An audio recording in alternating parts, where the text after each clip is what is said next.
I am buzzed up and I'm baked. And guess what? I just had the most epic conversation with a trio of guys I've been looking to get on the Scotian Canadian channel for a couple years now, and we finally got it to work out. Mike, John, and Mo from the From Failing Hands podcast.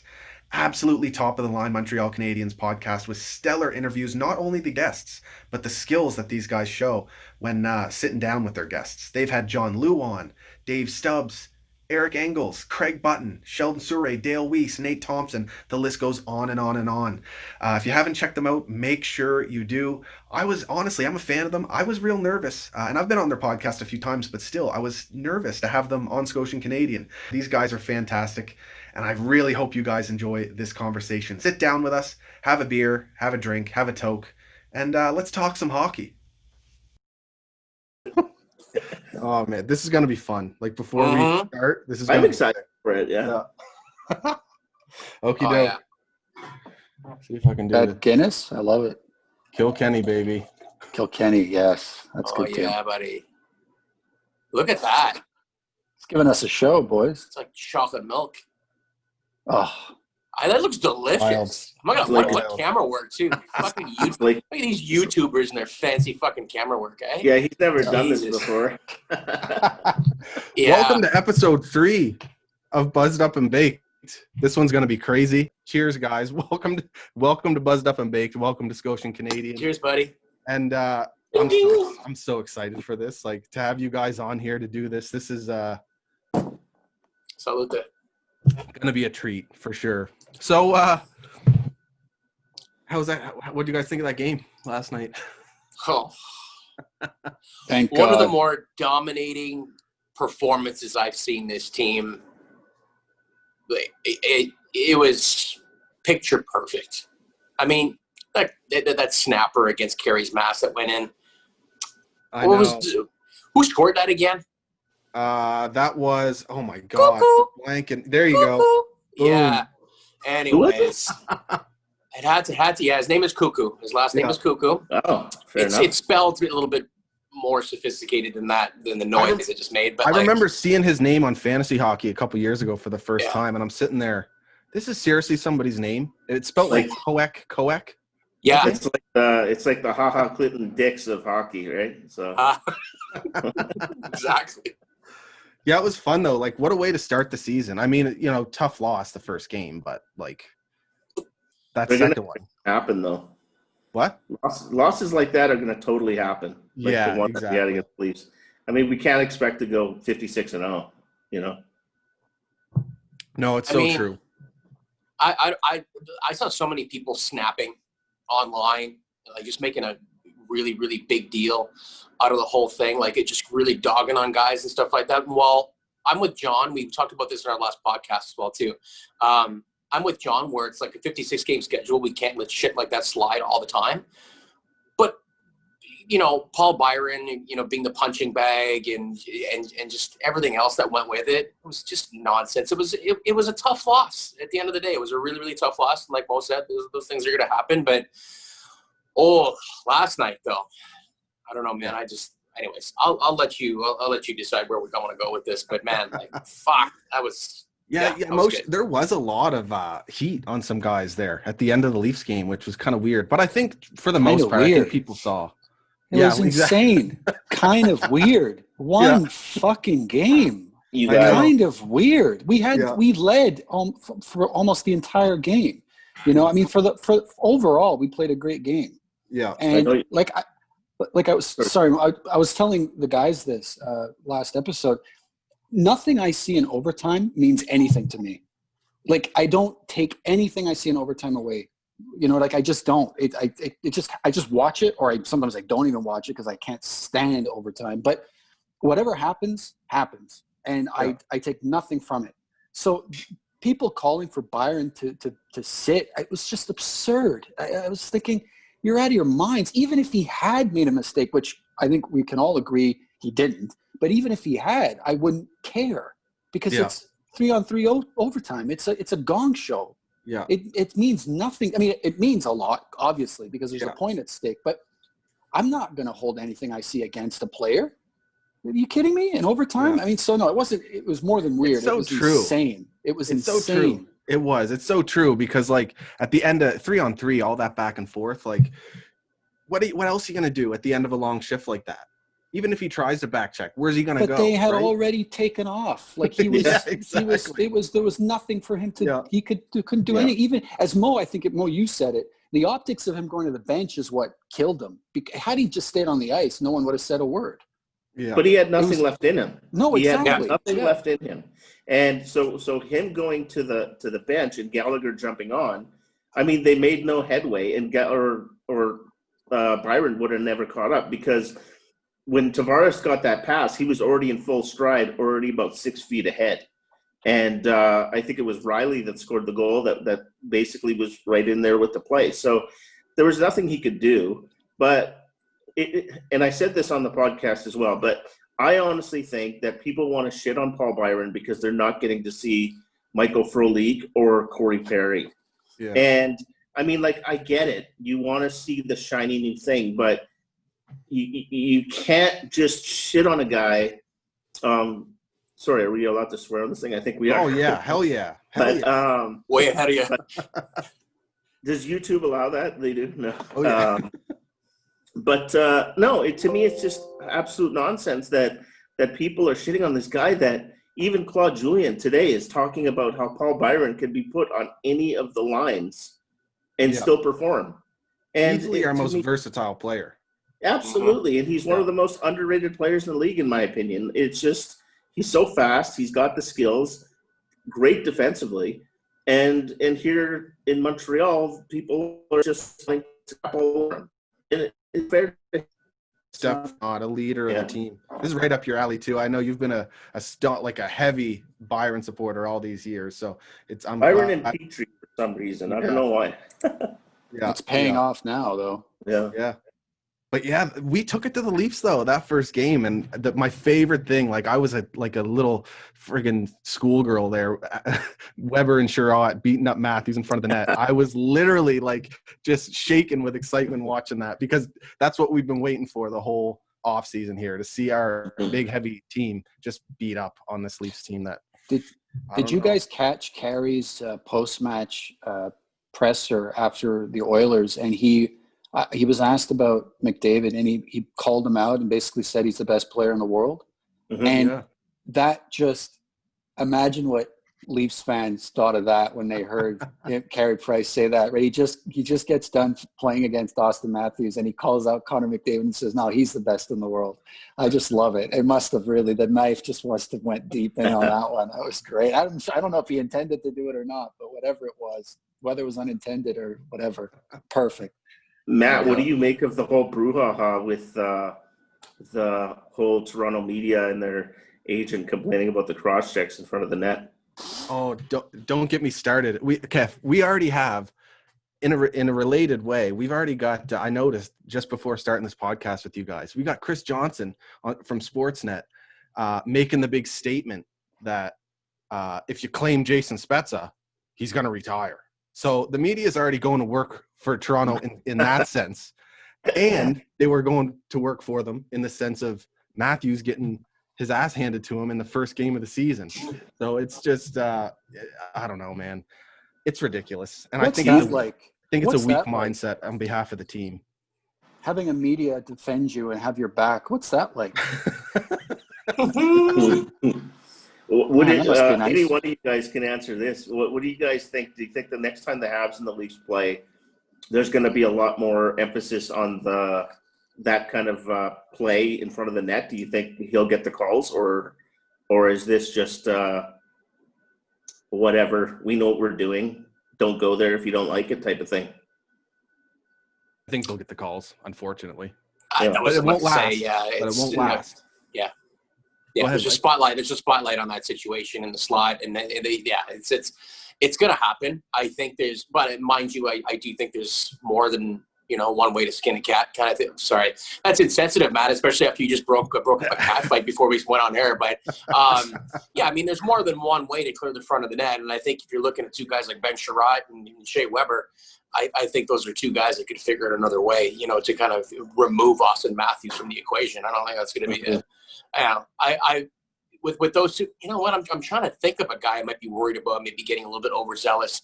Maybe Romanov. Maybe Romanov might snap. He's young. He's inexperienced, and it's not a crime to say that, right? I mean, he's a rookie, but everybody knows what they're doing, man. Everybody knows what they're doing. I think, and that's typical Toronto, man. That's typical Toronto media for you, and that's the fucking show must go on, man. Yeah.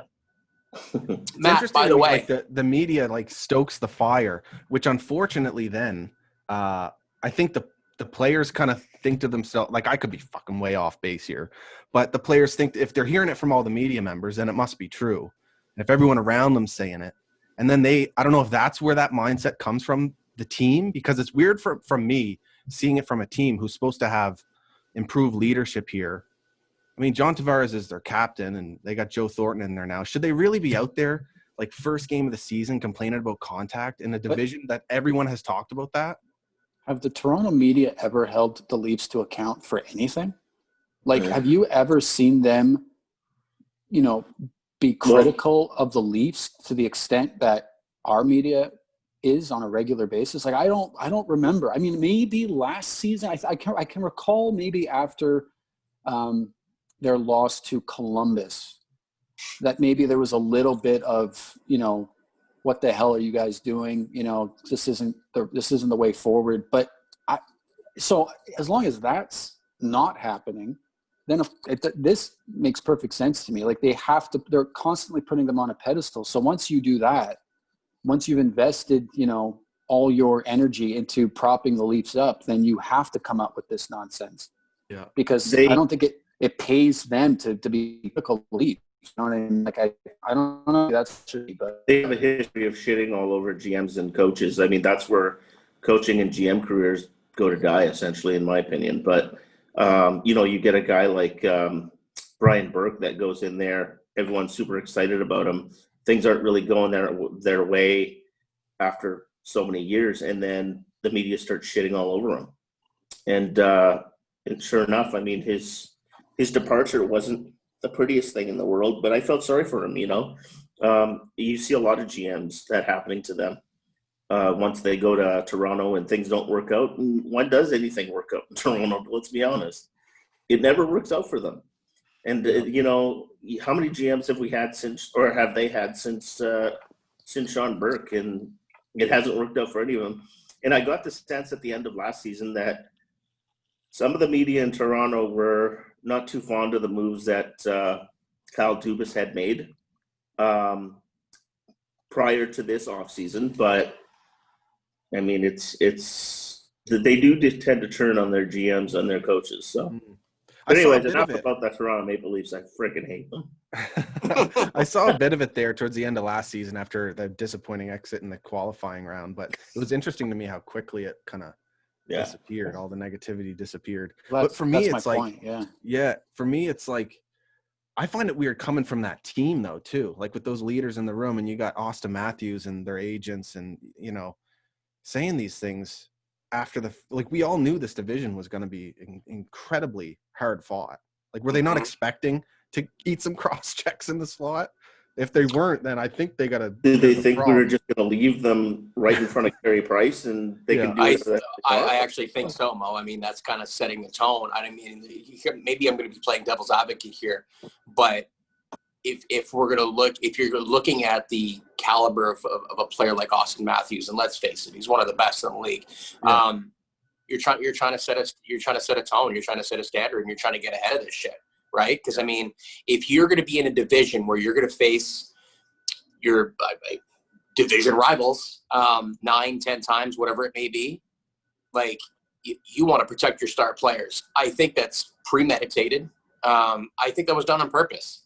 Yeah. And like you said, Matt, I think they are going to get the calls, and it's going to work. Yeah. I don't think there's too much more to it than that, but I could be wrong. I don't know. Yeah. I think they'll get the calls, but it's not gonna last long term. No. And the thing is too, it's like Matthews is 6'3", 220. It's not like it's Johnny Gaudreau in front of the net here. He's not that big of a body and gonna, get into the slot, get into that area and try and screen Carey Price. Then what do you expect? Yeah. We're not going to just let you stand there, you know? Yeah, I don't get it. But that win last night, that win was fucking incredible to watch. That was awesome. Like, yeah. Man, it's the depth and goal scoring that we have now is just something to behold. Like Suzuki, Drouin, and Anderson, that line didn't even get on the – well, Anderson didn't score. Drouin didn't – Suzuki had one assist, right? Yeah. But otherwise, we still lit up the Edmonton Oilers. So, man. No, and that alone tells you everything. Sorry, Mo. It was just you know, I was looking at it today and I'm just like, you know, it's almost like the Habs are playing the kind of game where you know, they'll take what the opposition is willing to give, but that really isn't the case. I mean, the Habs are creating their opportunities with their defensive play. And I mean, we just saw Jake Evans last night. I thought he had a pretty good first period compared to what he played on Wednesday against, or was it Wednesday or Thursday against Toronto? Seemed like he really struggled against Toronto, and then so I kind of paid extra attention to him, and I mean he was very much present in that first period, and then it was one of his good defensive plays on the penalty kill, blocking a pass that created that 2-on-1 with him and Byron, and he scored a goal. I mean, he created that opportunity for himself. So it's not really the Habs taking what others will give, but it's they really are creating their own fortunes, and that's really good to see. Yeah, that transition game last night, man, right. that stood out to me. Holy smokes, did that ever look good? Am I wrong? Like, was I seeing things? Because like, it was like every time. It always started with a block shot or, you know, a forecheck or something along the boards, and then just an outlet pass. Like, it's just absolutely amazing. Yeah. Anytime an Oilers play ended, it was up the other ice. Whether if it was a shot on net or it was us playing well defensively, all of a sudden we're skating through the neutral zone. It's like, yeah, it's crazy. Yeah, I remember that first. Sorry, Mike. No, I was just gonna say one opportunity. That's all you get, and it's getting out. Sorry, go ahead, John. I didn't mean to cut you off. No, that first period when we were just suffocating the Oilers, and there was a moment where I thought, "Geez, I wonder what it must feel like to be an Oilers fan right now." And I thought, "Wait a minute, I know how this fucking feels." Like, you know, it wasn't that long ago when we were the ones on the receiving end of that, and Carey was bailing us out, you know, every 3 plays. It was just, but it was honestly, I mean, it was almost unrecognizable to see how they were just pouring the assault on them, and it was just over and over and over again. And the fact is that they were able to, once that obviously cooled down a bit, I think in the second and third overall, but they were still able to score 5 goals, you know, and like you said, Matt, I mean, the fact that Drouin and Anderson didn't get on the score sheet and they still scored 5 goals, that tells you everything you need to know about the depth on this team. Yeah. You know, it's like, knock on wood, if they can stay healthy, they're going to be a bear to play against all season long. And when was the last time we could say that? You know?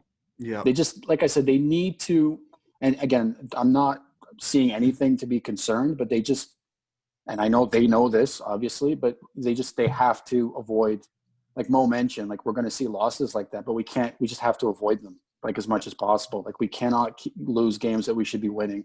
Like if we lose 6-1, like the Oilers did, then okay, you take your licks and you move on to the next one. But close games are going to make or break, you know, your season and this shortened season, right? And these divisions. So hopefully they can avoid that. And what better way than scoring 5 goals and letting in 1, right? So yeah, make their own luck, really.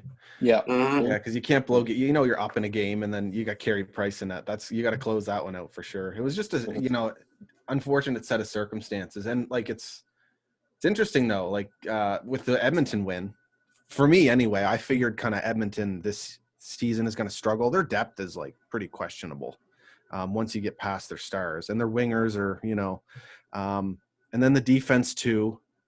So like the win is huge, but I'm not like I'm doing my best to not like get way too hyped, but at the same time we took it to the Leafs. And they're supposed to be one of the best. And really, because of the star power, they should be. So it's nice to see us, you know, really take it to them. And, yeah, just an exciting start to the season, especially all the newcomers, like getting on the board and being heavily involved right off the bat. Absolutely. Poor Tyler Toffoli, though. I mean, he must feel snake bitten. I think I tweeted that last night, but he must feel snake bitten right now because even, he had a breakaway, I think, against Toronto and didn't score. He had a few chances. And then last night, he had a part of goals on the stick. And then he has another, I don't know if it was a 2-on-1 or whatever it was, and totally whiffs on the shot. And it was just, I feel so bad. The end of the game. Yeah. Was it at the end of the game? Yeah, there was an OT chance there he had. Shot it, tried to sneak it 5-hole and fucking. Oh, is that in game 1? That was close. Was that in game 1? Yeah. Game 2. In game 2. Yeah, against the Oilers there. There was a few times where he had great scoring chances and he just whiffed, and he must feel snake bitten. Like he must be frustrated because he's seen, Josh Anderson get on the board. Edmondson hasn't. I think Edmondson has a point. Not that he's comparing himself to other players, but with that many chances, he's just not there. But it's going to come because he has all these opportunities and he's positioning himself to pot them. So he'll get there, and I think it's going to come against Vancouver for some reason. I think he's going to be all right. He's going to notch his 30, 40 points for us, just like he does every single year. He's looked amazing out there. He's all over the place against the Leafs. He had a breakaway. He had a pretty snazzy move. Unfortunately, it just didn't pan out. And that breakaway, I forget who fed him. Anyway, it doesn't matter. But he ended up having a breakaway last night, and he's going to be fine. Toff is going to be okay. Yeah, he's going to be good. I'm excited. Oh yeah, you've been waiting for him for a long time, right? 100%. I remember hearing that on one of the episodes. Yeah, this was John. How long ago was that, buddy? Between you and Toffoli and Mo mentioning Edmondson by name months before we ended up getting him. Those were the two. I mean, oh fuck, I was mentioning Toffoli when he was on LA King. Yeah, before Vancouver, man. Yeah, I was like, man, that guy's got specifically, you both called when I asked when we were talking about who would we like to see like during this off season, the one that just passed. You both name dropped those guys, and there was you remember the episode where I was sitting in the car out in Montreal. I think that's the episode where I dropped that, and Mike had dropped the name Toffoli because we were talking about guys that we should be going after in the off season and our wish list or something like that. Yeah, exactly. And somehow Marc Bergevin tuned in and did exactly what we asked for. So he's listening. Not the first time, won't be the last either. Obviously, just saying. Now that we're on this big platform called YouTube as well, man, our messages are going to be really heard now. The more of us here. Matt, by the way, speaking of YouTube, everyone put their drinks down, put their vapes down and all that. 3,000, buddy. Thank you. Thank you very much. I would have never, congratulations. I would have never thought. Like, I remember just like thinking, I was really wanting to start this for like a year or two, just thinking about it. I had this setup done like a year or two prior. And I could just never bring myself to do it. And then finally I was just like, fuck it. Brought out my old mini DV camera, filmed a couple. It's funny to watch the first video or two, just how like, I didn't do too bad, but you can definitely, there's some awkwardness there. It's funny too that I bring that up because I tried to play it cool to intro this thing, but, and keep it natural, but natural for me is definitely a little awkward. So I definitely flubbed the intro. But what are you guys drinking tonight? What's going on here?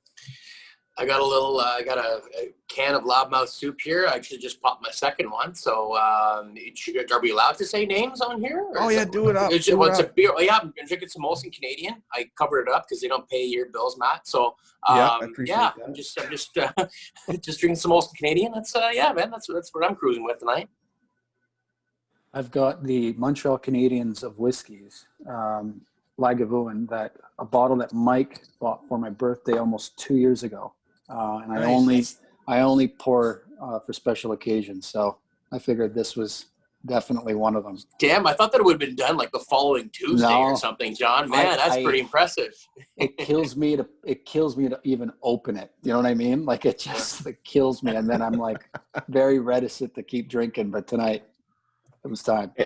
And I got to work tomorrow. So, and alcohol affects me in ways that probably not appropriate for YouTube, so I just stuck to caffeine, but I got it from Tim Hortons to keep this Canadian. So nice. That counts. That definitely counts.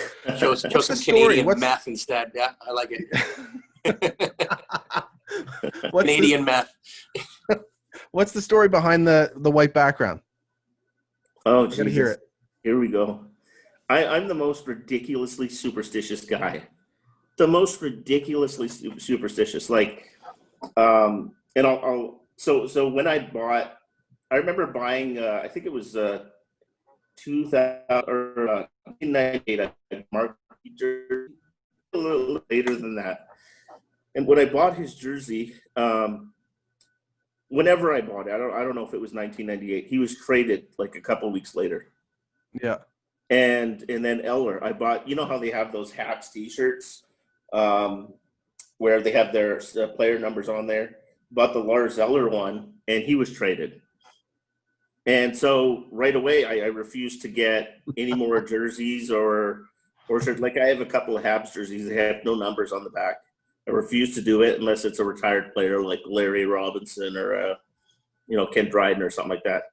The hanging up the stuff like thing, I will not. I absolutely refuse to hang up anything Montreal Canadiens because every time I hang up something like a flag, I have flags, I have banners, I have all these things. As soon as I hang them up, they lose the next game. And I'm just not willing to risk it. I mean, even for your wonderful YouTube channel. That's amazing. I cannot do it. I absolutely will refuse to do it. But That's Mo, amazing. I have a box full of Habs stuff, but I will not hang them up. So, but Mo, deep down in your heart of hearts, you know it's bullshit, right? Absolutely, I know it's bullshit. Good. Here's another weird one. So most Habs games start at 7:00 on game day. And you guys don't think this is ridiculous because they're all ridiculous, but on game day, right at 7:00, I have to take out the garbage. And it's stupid. It's absolutely ridiculous. It has nothing to do with the Habs, but I have to take out the garbage. You taking out the garbage, for sure. It's just. I was gonna say your wife must love you. Yeah. Man, well, I really appreciate you guys coming in and doing this with me. We got a lot to get into here, though. Thanks for I'm having ready us, to have buddy. a lot of fun. Yeah. I'm so pumped for this. Yeah. So Romanov, I'm just gonna tee it up like that. How good is he? Like, he's already exceeded my expectations. So nasty, man. So nasty. I love watching this kid. He exudes this confidence in his first two NHL games. He's got like this confidence about him, and he is playing like he's a wrecking ball, but he's playing so smart at the same time as well too. He's never out of position, at least from what I've seen anyway. Maybe his coaches think differently, who knows? But he never seems to be out of position. The outlet passes, guys. The passes, like the two-line passes, my God. Like, are those things not a thing of beauty? Like, anyways, I'm just so pumped to see this kid, man. To see this kid develop and grow. It's hard to imagine more than, I mean, we're still waiting for his first Geno, but I mean, at the same time, like, it's hard to imagine him, becoming even better than what he's shown through the first two games, which I know I'm getting ahead of myself. It's only two games, but, yeah, that's all I got, guys. Yeah, no, to add to that, it seems like he's mature beyond his years too, right? Like, first at practice, last to leave. It just seems to be all in. He was, when he joined the team during the play-in series against the Penguins, understandably he couldn't leave his room for a period, but he was frustrated. He kept talking about how he just wanted to start practicing, and just he's all in. And I remember saying a while back that maybe the Habs should bring back a guy like Kovalchuk to kind of keep Romanov company, or maybe have him live with him, or like, I don't know what Romanov's situation is, right? I mean, I honestly don't know, but it doesn't seem like he needs any kind of real assistance. I'm sure he's well surrounded. I'm sure the Habs are looking out for him, but just that alone, I mean, how young is this guy? And none of the trap. I mean, it's easier now because literally everything's shut down in the city of Montreal, and they're on the road and they're traveling, and it's a shortened season, so it's a little bit more difficult for players to do anything other than show up for practice, and then that's it. But still, like, he just doesn't seem like a guy that's going to get lost in the city. You know what I mean? And I don't mean that literally. I mean, there's a lot that can tempt you, and I don't have any concerns about that. I think he's got one thing on his mind, and that's to play hockey and to excel and to learn from his teammates. And it can't be more exciting. I mean, it's just, yeah, sky's the limit for this kid. And I mean, he's going to make us all forget about Sergachev very quickly. Very quickly. And, because I know there's a lot of fans who are still kind of hung up on that, and him winning the cup didn't help. But I don't know. I just think Romanov's going to put that to bed eventually, in his own way. So I'm excited. I'm really excited. I love Romanov. But, I mean, like any rookie, I noticed minor mistakes in the first game. Not that I'm shitting on him or anything like that, but, I mean, Joel Edmondson made minor mistakes in the first game, as did Jeff Petrie and everybody. But at the same time, he looks like a seasoned NHLer. Like, it's quite remarkable to see somebody at such a young age perform the way he is. And he's no different than the next guy. I mean, he looks like he's been playing in the NHL for a few years, which is shocking. So I'm excited to see what the ceiling is for this kid, because, wow. And to think that, what trade was he involved in? Was he in the Danault trade? Like, how did we get him? Yeah. Like, we got Romanov and Danault for Dale Weise has done a lot for this franchise. Hey, no, I'm on Dale Weise. I love Dale Weise. He's a friend of the podcast.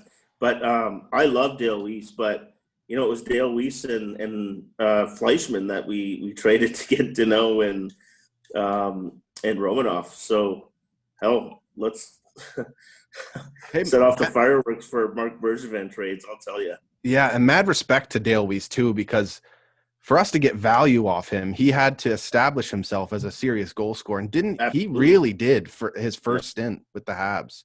Yep. Yeah, he did. Especially that season. If you remember that season, he was ripping it up at the beginning. It just, things fell apart for Montreal when Carey Price and Shea Weber and everybody was fell to injury. And Dale Weise was like, I think we won the first 9 games of that season, if I'm correct, and then everything fell apart. But in large part we won those 9 games because Dale Weise was on fire, and his stock went up, and everybody saw what he did in the playoffs for us in 2014. So why wouldn't Chicago think that it would be a great addition to their team heading into the playoffs? So kudos to him. I mean, he really put it out there. And then we brought him back to Montreal a couple years later, and he served us well again. So, yep.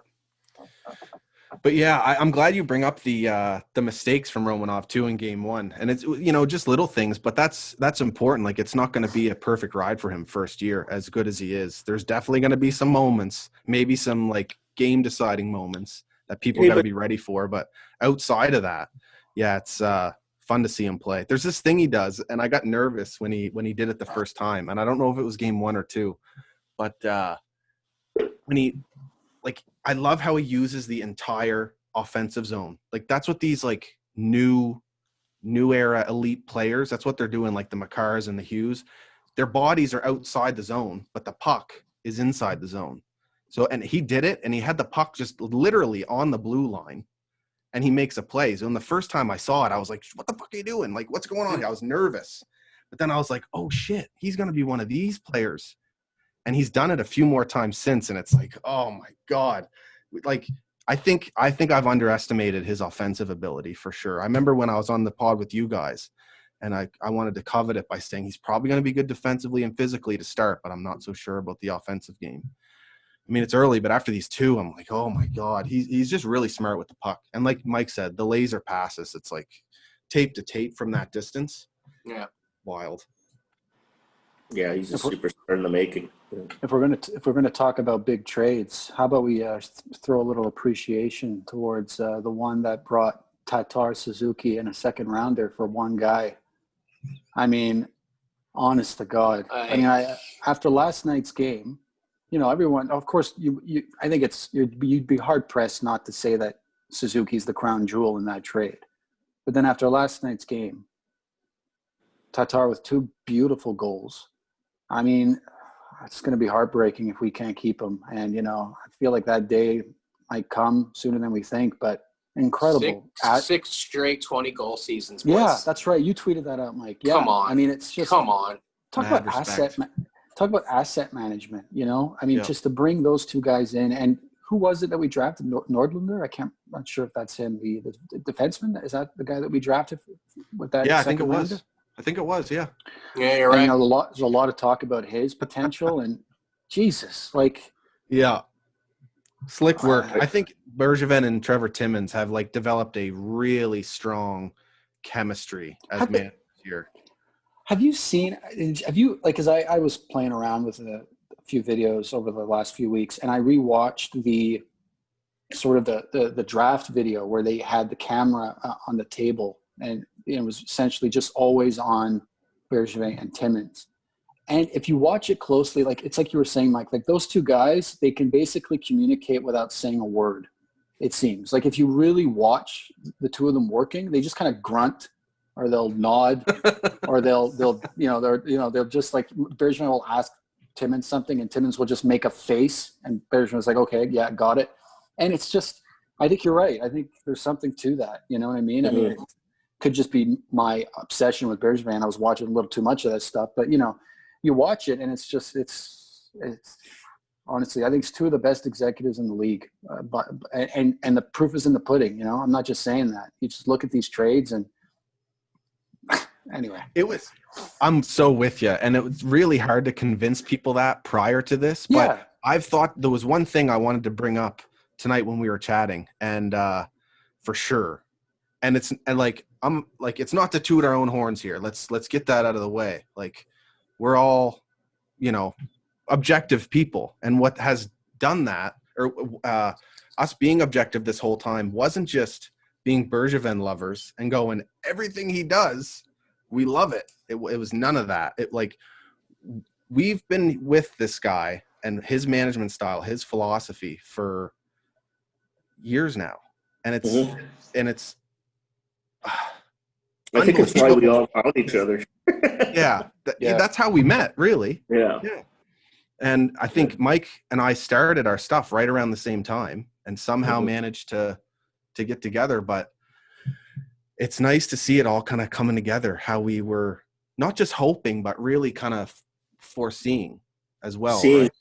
Be able to see what he's doing, and knowing the direction in which he's planning to go. And it looks great. I mean, it looked great then. Now it's all coming together. But at the same time, we still have a ton of assets. We have, I think, 14 draft picks in the next draft, and how many prospects? Like, it's really come together with him. And did you guys think we were going to start this season the way we with the players that we have now? No. Even after play-ins, like, we hoped Tyler Toffoli would come. We hoped Joel Edmondson would come. We hoped that we would get a backup goalie, and here we are. We have everything. We have all of our future still right there ahead of us. I thought for sure we were going to deal with one more year of what we've been dealing with the last 3 to 4. I think the whole time my mindset was on 2021, 22.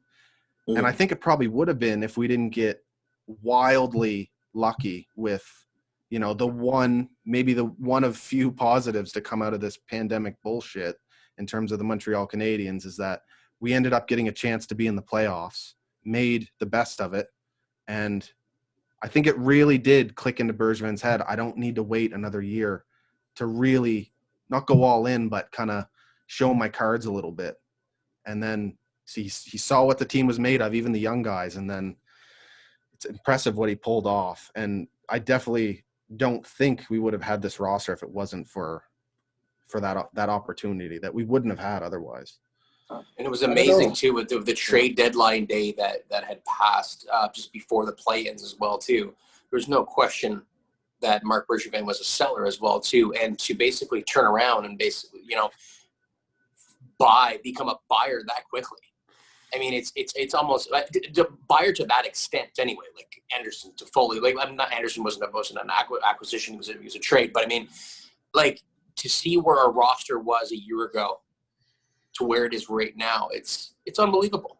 And I think that's what kind of caught me off guard more than anything. You asked a question. I was like, do you think was it you, Matt, that asked the question? Do you think we'd see this roster the way it is right now? I don't know. I don't know who asked it, but yeah, sorry, Mo. So to answer your question, Mo, like, holy shit, no, because like, I don't know.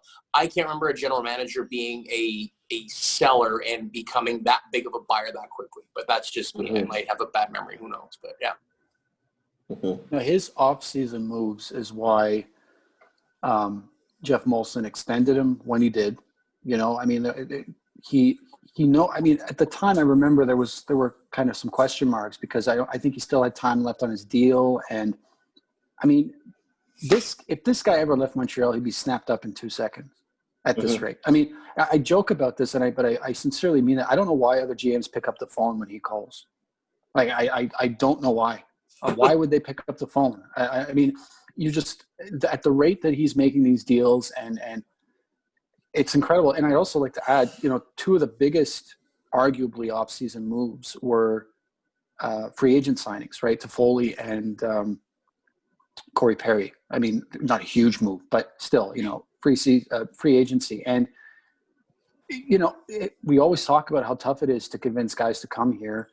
And, you know, I think he managed to do that with these guys. And I think that speaks volumes. You know, like anyone, you could say anyone can make a trade, right? But you're basically dealing with, you know, the GMs of the other team, et cetera. But when you manage to convince two players to come to play in Montreal, I mean, that's pretty much all you at that point, right? You being the general manager. I mean, you have to do the selling. And, you know, I just think that overall we're starting to see, you know, I keep saying this, and it's true. You're not going to – the only leverage a general manager has in this league is time. That's it. It's time. Like, you got to give them time to do what they think is best for the team, because they're not going to get it all done in one off season. They're not going to necessarily get it done in two, right? And especially if – and I think we could all agree that a huge part of rebuilding or resetting or whatever you want to call it is through the draft. Christ, how long does that take?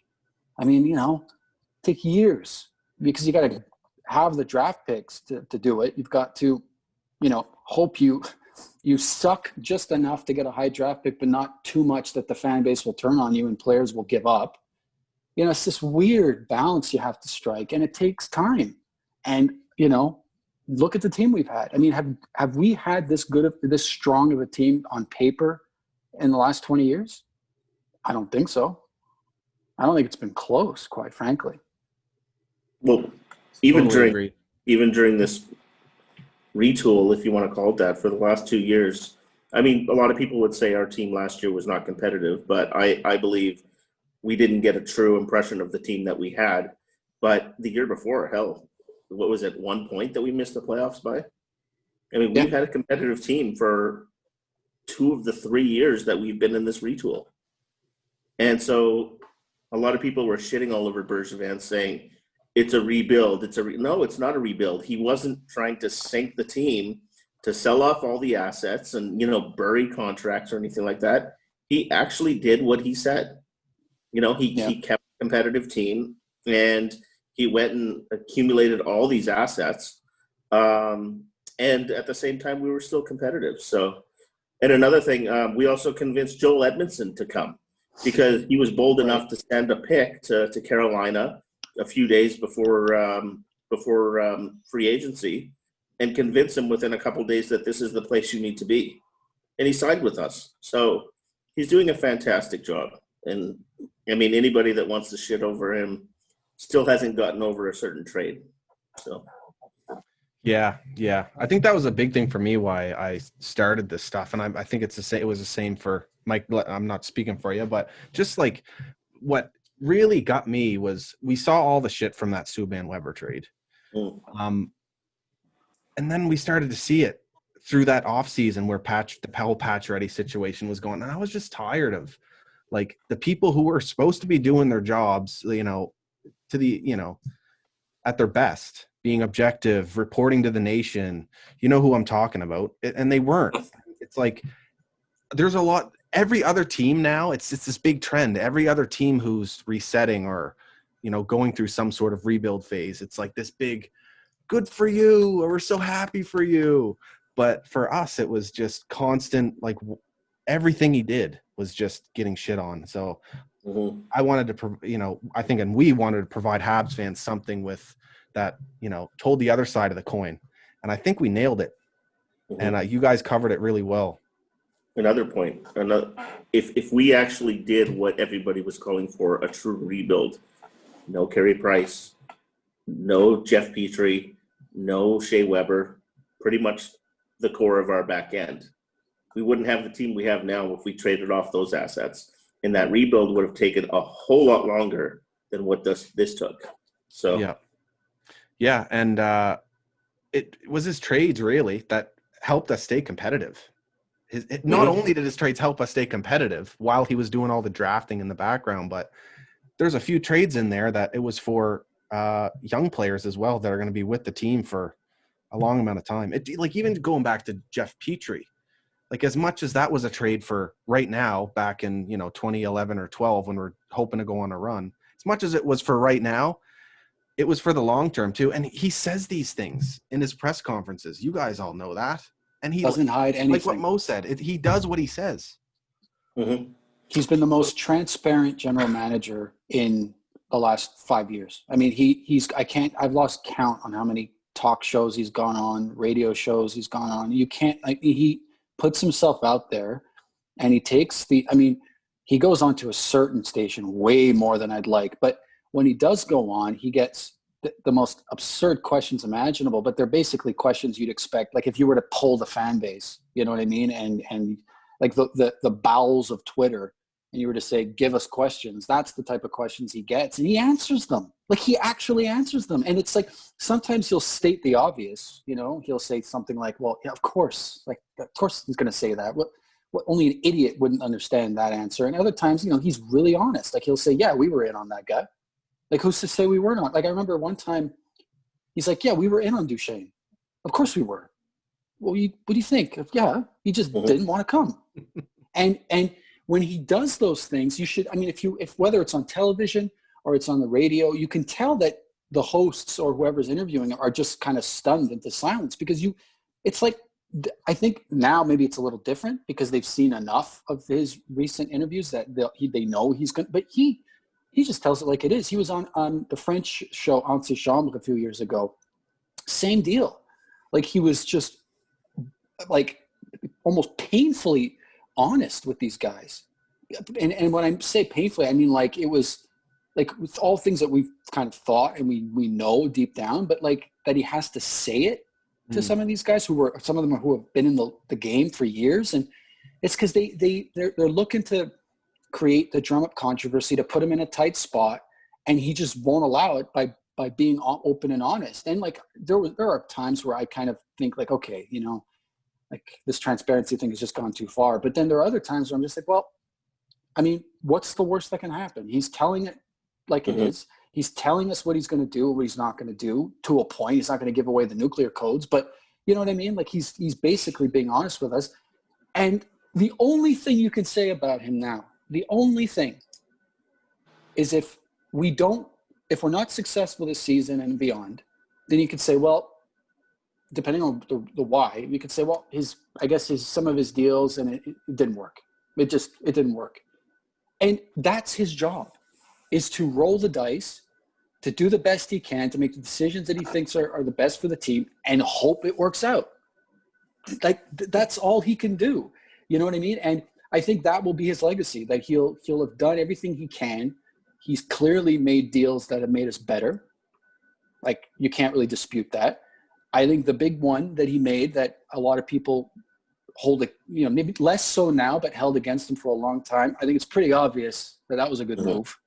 I think, and I really do think that's going to be proven in spades the longer we go. So, I think that controversy is going to start to dwindle away and fade away. And it'll either be he put together, a great team that was successful. I'm not saying we're going to win the cup, but, or it didn't work out. And that's it. I think that will be his legacy. Because at this point, you can't accuse him of lying. You can't accuse him of anything. Like what can you accuse him of other than maybe some of the deals that he's put together don't work out? But right now they are working out. Yeah. So you can't even really say that. The team been successful? Like, not yet, not quite yet. And yeah, we're looking forward to that. But I mean, you can't say anything else at this point because he's, like Mo said, he's telling you everything. Yeah. Who does that? You guys remember when he had the one press conference where he said we're doing a reset, and I think it was a year later where he reiterated the fact that they're doing the reset, and then all the media sort of kind of met together and called the press conference confusing. Do you remember that? And it was like, you don't remember that? Where the media had basically left this press conference and everybody that was there that was reporting on it, and I don't remember who said it, but they said that the media members were sort of, they didn't really get the answers that they wanted, because he basically reiterated what he said the year before. And so it came out as a confusing press conference. I'm like, no, he said exactly what he said last year. And it's just, it's playing his words to whatever narrative you want to create, so it's confusing. Well, it wasn't confusing to me. I was like, we're in a retool, so whatever. I recall that. I can't remember the who's who was there, but I remember that. And you got to think, like, how does Jeff Molson find a guy who's better suited for this job, especially at this point, and experienced for this job than Marc Bergevin? Like, all the different points of pressure he has to deal with, and he's doing quite well. Well, this is Jeff Molson's first hiring too, hey? Yeah. Because he inherited everybody else from the what's his name? The Gillettes, correct. And so this is his first hiring, and I mean, the one thing that I love about the Marc Bergevin hiring is that it's not 5 years and out. He's giving him an opportunity to succeed, fail, then succeed. Giving him time. So, time.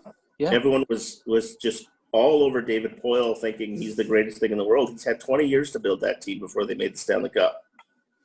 But nobody mentions that when they want to shit all over Marc Bergevin. So it's nice that he has the time. So there's a lot riding on him this season. It's true, because this is the team that he wanted to build this whole time. So I mean, I'm optimistic about them, but really happy. Like I was saying on a video there, and I think I actually cut it out of the video because I didn't verbalize it that well, but I don't know if I could be happier with how this team's built and the culture that's been, brewing these last few years. And it's really, you see it through and through the whole roster now. And just a good mix of everything: toughness, skill, speed, goaltending. Like, it's all there. Mm-hmm. Tough to beat. Yep. I'd like this group of players to stay together for as long as possible before we judge them. Do you know what I mean? Like, I know, Matt, I know you just said it, and I agree with you to a point. Like, a lot's riding on the season, but like, how much is riding on the season? Like, I'm just wondering, like, what do you think? If the Habs don't do well, say they don't make the playoffs, what do you think that means? You know what I should have said was this: a lot is riding on this team. I think there's a lot riding on the fact we have $700,000 in cap space. Yeah. Sorry, but it's true. Like, you can't really deny that, right? Yeah. I mean, what other way is there to? It's not necessarily that black and white, but like, I think this is like, it's as close to all in as you could possibly get. No, am I wrong? It is. Nope. Yeah. Yeah. So anyway, it would be tough to keep this team together with the whole Seattle expansion coming in. And it's also contracts, like, are we going to be able to convince Phil Danault that we have something good here? Are you willing to take something in terms of a dollar value and a term that would help out this team to keep everybody together? And I mean, that would be up to Marc Bergevin, and it would also be up to the team to perform well this season to show that we are indeed. Because a lot of people are talking about what's his name, Pierre-Luc Dubois. I'm not convinced that he's better than Phil Danault. Like, I don't know much about him, but I'm not convinced that, like, Phil Danault, you can put him on anybody. You can put him on Matthews. You can put him on McDavid. You can put him on all these guys, and you know he's going to get the job done. Can you do that with Pierre-Luc Dubois? It's two different players, though. I mean, one's 60, 70 points. The other guy's more of a defensive-minded kind of guy, right? Who wins a lot of face-offs. And the point that I'm trying to make, though, is that if you bring in a Pierre-Luc Dubois, chances are you're not going to sign a Phil Danault. And Phil Danault's a free agent. And it scares me to think that Phil Danault is going to go because he's almost there. He's almost there for that, Selke, top-notch guy. And, I mean, he's outstanding as it is. And we need a player like that. He's everything that Guy Carbonneau was. We put him on – we used to put Guy Carbonneau on Wayne Gretzky for the final in 1993. And as soon as he was on Gretzky, boom, we started winning games. And I think Phil Danault is that guy for us. And if we can convince him that, we have star players that are taking $5.5 million and, wanting to stay here, a little bit of a discount, are you willing to take that? Then hopefully we can keep the team together, but we're still going to lose somebody to that expansion draft.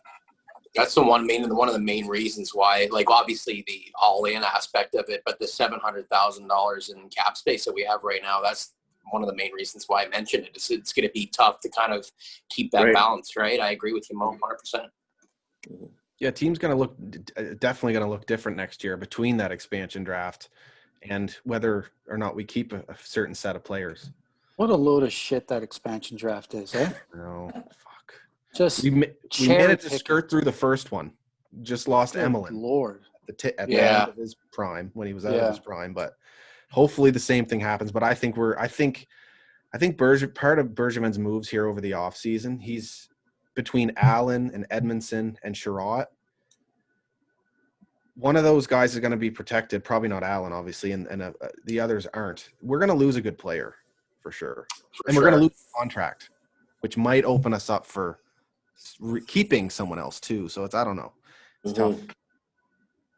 He also has a lot of picks to deal with, so he could always send over picks and tell them, hey, pick this guy or stay away from this guy as well. So that is said to be one of the things that these expansion teams do. But I don't even know who the GM is over there. Who is it? Ron Francis. Is it Ron Francis? Seattle, yeah. Yeah. It should be interesting, though, but I hate expansion drafts, just like John said. I can't stand them.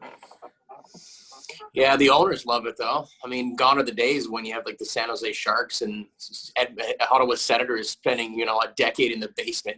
Those days are gone. And, I mean, I guess if you're going to spend $1.5 billion or whatever bringing in an NHL franchise, I don't know how much it is, but, like, you probably want to make a return on your investment at some point. So they figured out a way, but it sucks for the rest of us. I agree. Here's a fun fact. When we started expansion, before expansion, Patrick Waugh and Brian Hayward were winning the Williams-Jennings for goaltending duo with the lowest goals against year after year or whatever. And Brian Hayward was taken in the expansion draft to San Jose. And so we had to go get guys like Red Light Rasico and Jason Bergeron and all these guys. So Brian Hayward was one of the first guys we lost in this modern expansion era, if you want to call it that. So it's true, Yeah, I didn't even think of that. Yeah, man. I don't know. It's going to be interesting. I'm really interested to see on, I'm not, I was about to say I was excited, but I'm going to be relieved when all this is over because I think we're going to have a clearer picture of what our team, I don't give a shit what Seattle looks like, but what our team's going to look like afterwards, right? Because, Matt, I think you nailed it, man. I think we're going to lose a good player.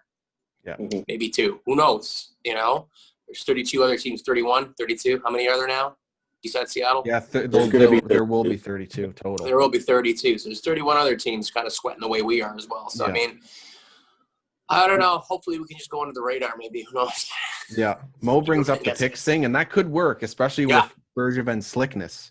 However, I'm almost willing just to roll the dice and say, pick whoever you want, and we'll just live with it. Mainly because of seeing what Florida did there with Marchessault and Riley Smith, and it's like, I don't want to be that team coming out of the expansion draft that gave up, multiple assets instead of just being like, you know what, take your pick and then leave us the fuck alone. We'll beat you on the ice.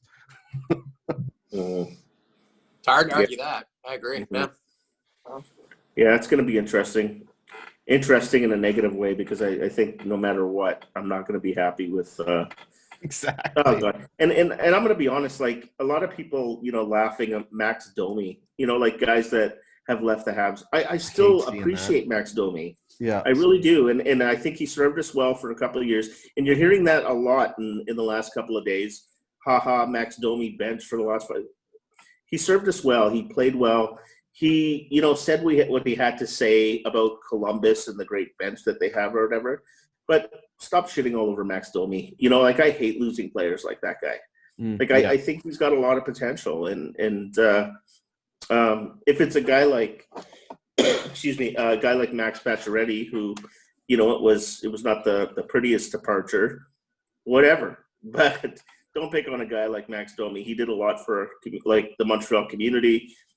He, carried our colors well. He played well. And I just hate seeing that. So it's going to be tough for me to see anybody leave this team. So. Yeah, he'll, you know what? I hate seeing it too. And a lot of respect for Max. And, he's going to be on other teams for a good portion of the rest of his career. But at the end of it, he'll always be a Montreal Canadien for me. Like, I love to have him, like you said. Unless just he the goes to the opportunity. Leafs. Unless he goes to the Leafs. Yeah, exactly. So, hey, hard to see. It's going to happen, unfortunately. That's our fan base. But I think hopefully a good portion of us will be better than that. And hopefully us as a group of 4 can set the tone in that way. Agreed. It's the one thing if I go to a pawn shop and trade anything in about this fan base, it would definitely be how much we either overhype or just completely slaughter former players. Yeah. That's the one thing about this fan base that I wish we could just kind of get rid of. And you know what? Truth be told, a lot of it has to do with the media. I learned that from John. John's pointed out to me a million times as well. And it's just like, you see people start to talk about it. And then John will send me something like, oh, look at this shit. And it was, and that's the source, So the media definitely has the megaphone, but the fans, I think, have a bad habit. I mean, I've probably been caught before, paying attention to what Max has done, both Maxes, I guess, or, PK or, measuring the trades and all that. We've all done it, but yeah, to kind of crucify a guy just for, because he's having trouble right off the hop. We don't even know what it is. I don't anyway. I don't know if the stories come out, but, we don't know what it is. But yeah, I could care less. He's not with us anymore. Exactly. And that's my point. There you go. Yeah. There you go. It's like, I hope and I think that after the last 2, 3, 4 years we witnessed, that our fan base will question the media a little bit more, because they've been led down the wrong path numerous times. I'm hoping to God. It's not going to happen, Matt. No, and I see it on the daily basis. No, it's not going to. Oh, man, because I don't know. Anyway, speaking of Max Domi, how about Josh Anderson? I've said it before. I think this could be one of the more sort of consequential trades that Bergevin will have made. I mean, I think it has the potential to be that, given what, I think what Max gave us in his first season was probably an outlier. I mean, let's not kid ourselves, but I think what he gave us in his second season, I think was probably an outlier going the other way. Yeah. I do want to address something that Mo mentioned, because, a lot is said about, that comes from the fan base, like with Max Domi and Max Pacioretty. And I get caught up in that sometimes as well. But I think partly it's because it depends on who the player is and whether or not they participated in, like, for example, I'm not bringing this up because I have any ill will, but I think PK ate up the fact that he was traded from Montreal. He gave interviews. Like one of them he gave with Eric Engels, I think, an in-depth interview about his time in Montreal. Like, he just fed into it, right? Yeah. And I think there was a reason he did that. He did it for his own reasons. But when a player does that, and then the response from the media or in the fan base, then yeah, I'm going to pipe up and say something, to not discredit the player, but just to say, like, will I point out a fact that he's been traded 3 times since? Yeah, I will. Sure, I will, because I had everything else rubbed in my face from everyone when he was doing well, or perceivably doing well. Now with Max, I mean, no one, I think, really wishes any ill will on him. I took issue to his comment about how this was, the best dressing room he'd ever been in, simply because he had spent so much time telling us through his social media, accounts that that the Habs were like the best group of guys in the world, right? And it's sort of like, I just thought that, I didn't take it personally. I just thought it was a little odd for him to say that, given everything he shared with us about his, obsession with Carey Price, for instance, right? Like he seemed to love the guy and was always posting pictures of them in the locker room or the plane or whatever. And I just thought, well, it's a little weird to say that when you've got, when you just left a group of guys that you seem to absolutely love. So, if it makes you feel better, he did the same thing in Phoenix. So, I mean, did he? Oh yeah, 100%, 100%. It's like one of those media 101 things, man. You want to he wants to be loved. I mean, I guess there's nothing wrong with that. But I mean, he was the same way in Phoenix, man. Because he was right off Team Canada onto the Coyotes, and I remember him doing stuff like that. But I mean, it's easy to compliment your new surroundings without making it sort of obvious that you're taking a shot. I mean, maybe I'm misreading it way too much, but ultimately, to go into, former players. I mean, when a guy asks to be traded twice, yeah, I'm going to take a dig here and there, I mean, sorry, you know what I mean? Like, of course I'm going to do that. I love it. So I forget your question, Matt, but anyway. Josh Anderson. Oh yeah, Josh Anderson. I love it though. I love your response to that. It's the other side of the coin. And I love hearing that. And it's true too. Like, that's why I paid him a lot of money to come on the podcast, Matt. Paid him a shit ton of money. The contracts could outlive me, pal. Let me tell you. That's why I love John right there. It's so perfect. And I'm sitting here listening to it, and I'm like, I'm such a big fan of you guys too. Listen to you. So real talk. I don't listen to every episode because I need to produce my own content. No, I'm leaving. I hear you, man. Feel your guys' thoughts, right? And even if even if I try not to do that, if I hear you guys make a great point, it's going to enter my mind and I'm going to accidentally say it and it's not mine. So, but Vice otherwise, versa, buddy. Vice versa. Absolutely. Yeah, exactly. So otherwise, usually I listen to past episodes. So to sit here and listen to you guys or listen to John bringing up that point, hear you guys all go back and forth, do this whole thing. I'm just geeking out a little bit because it's usually it's in my car or in my ears while I'm cleaning or mowing the lawn or whatever. So it's cool. So I just love the that setup. aspect. But yeah, Josh Anderson. This Zoom setup is exactly how we do it every week. Yeah. The feeling's mutual, buddy. I'm geeking out too absolutely. because I only see this setup normally on YouTube, man. Like when it's because I don't think when you were on the pod last month, I guess I forget when it was. I think you were sitting somewhere different. I'm pretty sure, but I'm seeing the Ricky 420 jersey in the back and stuff like that. That's what I see on YouTube, man. So I feel like I'm. Oh my God, I was going to bring up Logan Paul or something like that. That's not what I mean. It's just like a YouTube sensation, man. I'm freaking a little bit too, man. It's awesome. So salute. Cheers. I love it when you go like this. Where's my camera? There you go. Yeah, man. Yeah. So Josh Anderson, I have the speed. I knew he was fast, but not that fucking fast. And big. Holy shit. Big. And lays the body. Yeah. Were you guys nervous when he went and hit the boards there last night? I nearly crapped my pants. Yeah, but And then when I think it was Claude Julien said, there's nothing to it in the press conference. Well, just Mike wanted to give other guys a chance to play. Yeah. So to prove your point, Mo, because in our last episode, to give you some context, Matt, Mo told Mike that I can get a little irrational at times with my Habs thoughts, and to prove irrational, to prove my point, to prove his point, I texted Mike last night at one point and I said, "Is Josh Anderson okay?" And apparently it was Gallagher who told the press that as he was giving his Zoom call, Anderson was in the background making him laugh the whole time, which I guess is a good sign. So I'd love to know what he was doing. Yeah. Yeah, what a trade that was. Yeah. Oh my God. Fucking Henderson, man. What a horse, though, eh? Yeah. What an absolute horse. Like, he's Lindros-esque, if you will. Like, I mean, that sounds sacrilege to probably Philadelphia Flyers fans and all that, but like the size and speed combination, man, like that's hard to beat when you're that have that much physical prowess and you're fast as well too, and you got a cannon of a shot. Fuck. Mm-hmm. Give me 56 games and more of that. Absolutely. Yeah.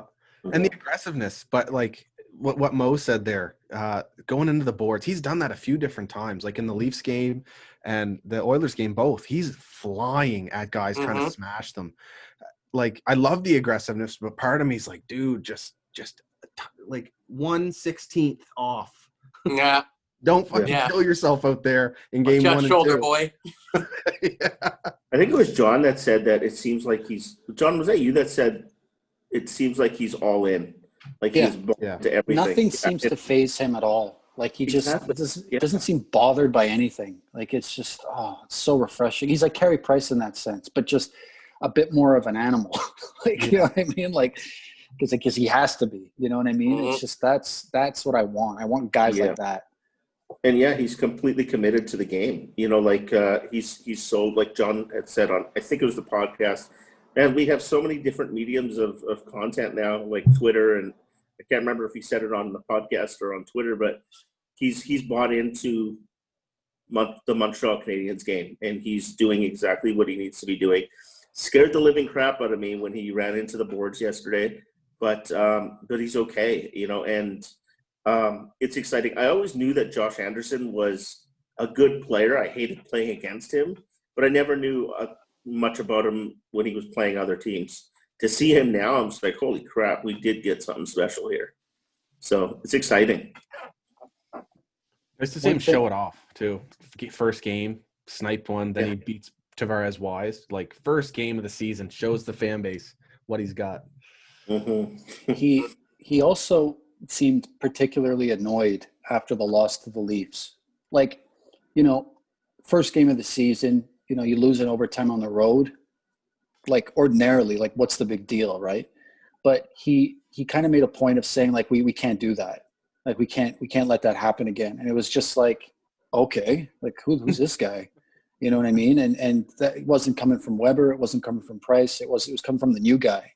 Yeah. It's like, okay, you know, it's more of that, please. And exactly. You know, honestly, like what's not to like? And like I said, that trade could end up being one of Bergevin's best moves. Like, honestly, there's a lot riding on it, I think, given that how long his contract is, et cetera, and of course his shoulder and all that. But I'm not too concerned. I mean, I don't know. I think we're going to get a lot out of him. People are going to get a real look at what Josh Anderson brings on the other side of the coin when he's facing off against Brady Tkachuk, because he's all speed and finish right now, and obviously trying to throw the body, but people are going to see he's fucking for real once he faces off against a guy like Brady Tkachuk. I cannot wait for that, man. You guys, tell me more. Tell me more. What am I to expect here? He just won't back down, and he can handle his own. So how is, like, as Brady Tkachuk, I mean, at such a young age, one of the toughest guys in the league. Like, anytime he's dropped the mitts, he's handled himself. But the same can be said about Josh, and they're both huge guys. And Anderson won't take it. It'll be hard fought, and we've got 9 or 10 times. We got two pieces of like titanium, just bashing sharp titanium when it comes to Brady Tkachuk, because he's annoying as shit. But I mean, I think Matt, that's a brilliant point, man. I didn't even think of that until now. I cannot wait for that. Yeah. And you got Matthew over there in Calgary as well too. I mean, just there's so many matchups I'm looking forward to seeing. What bringing out the measuring stick when it comes to Josh Anderson. And I think, man, Brady Tkachuk's a good one, Matt. I like that. Yeah. It's gonna be something special. And like the whole division is just filled with toughness and skill. So it's just, I don't know how. Yeah, it's just nice to have an answer to all these things, as like we're going into a once in a lifetime season and we're ready to compete. So we're in a very nice spot here. I can't express how excited I am for it. Well, everyone was crapping on Ottawa. I watched that first Ottawa-Toronto game Ottawa's no joke.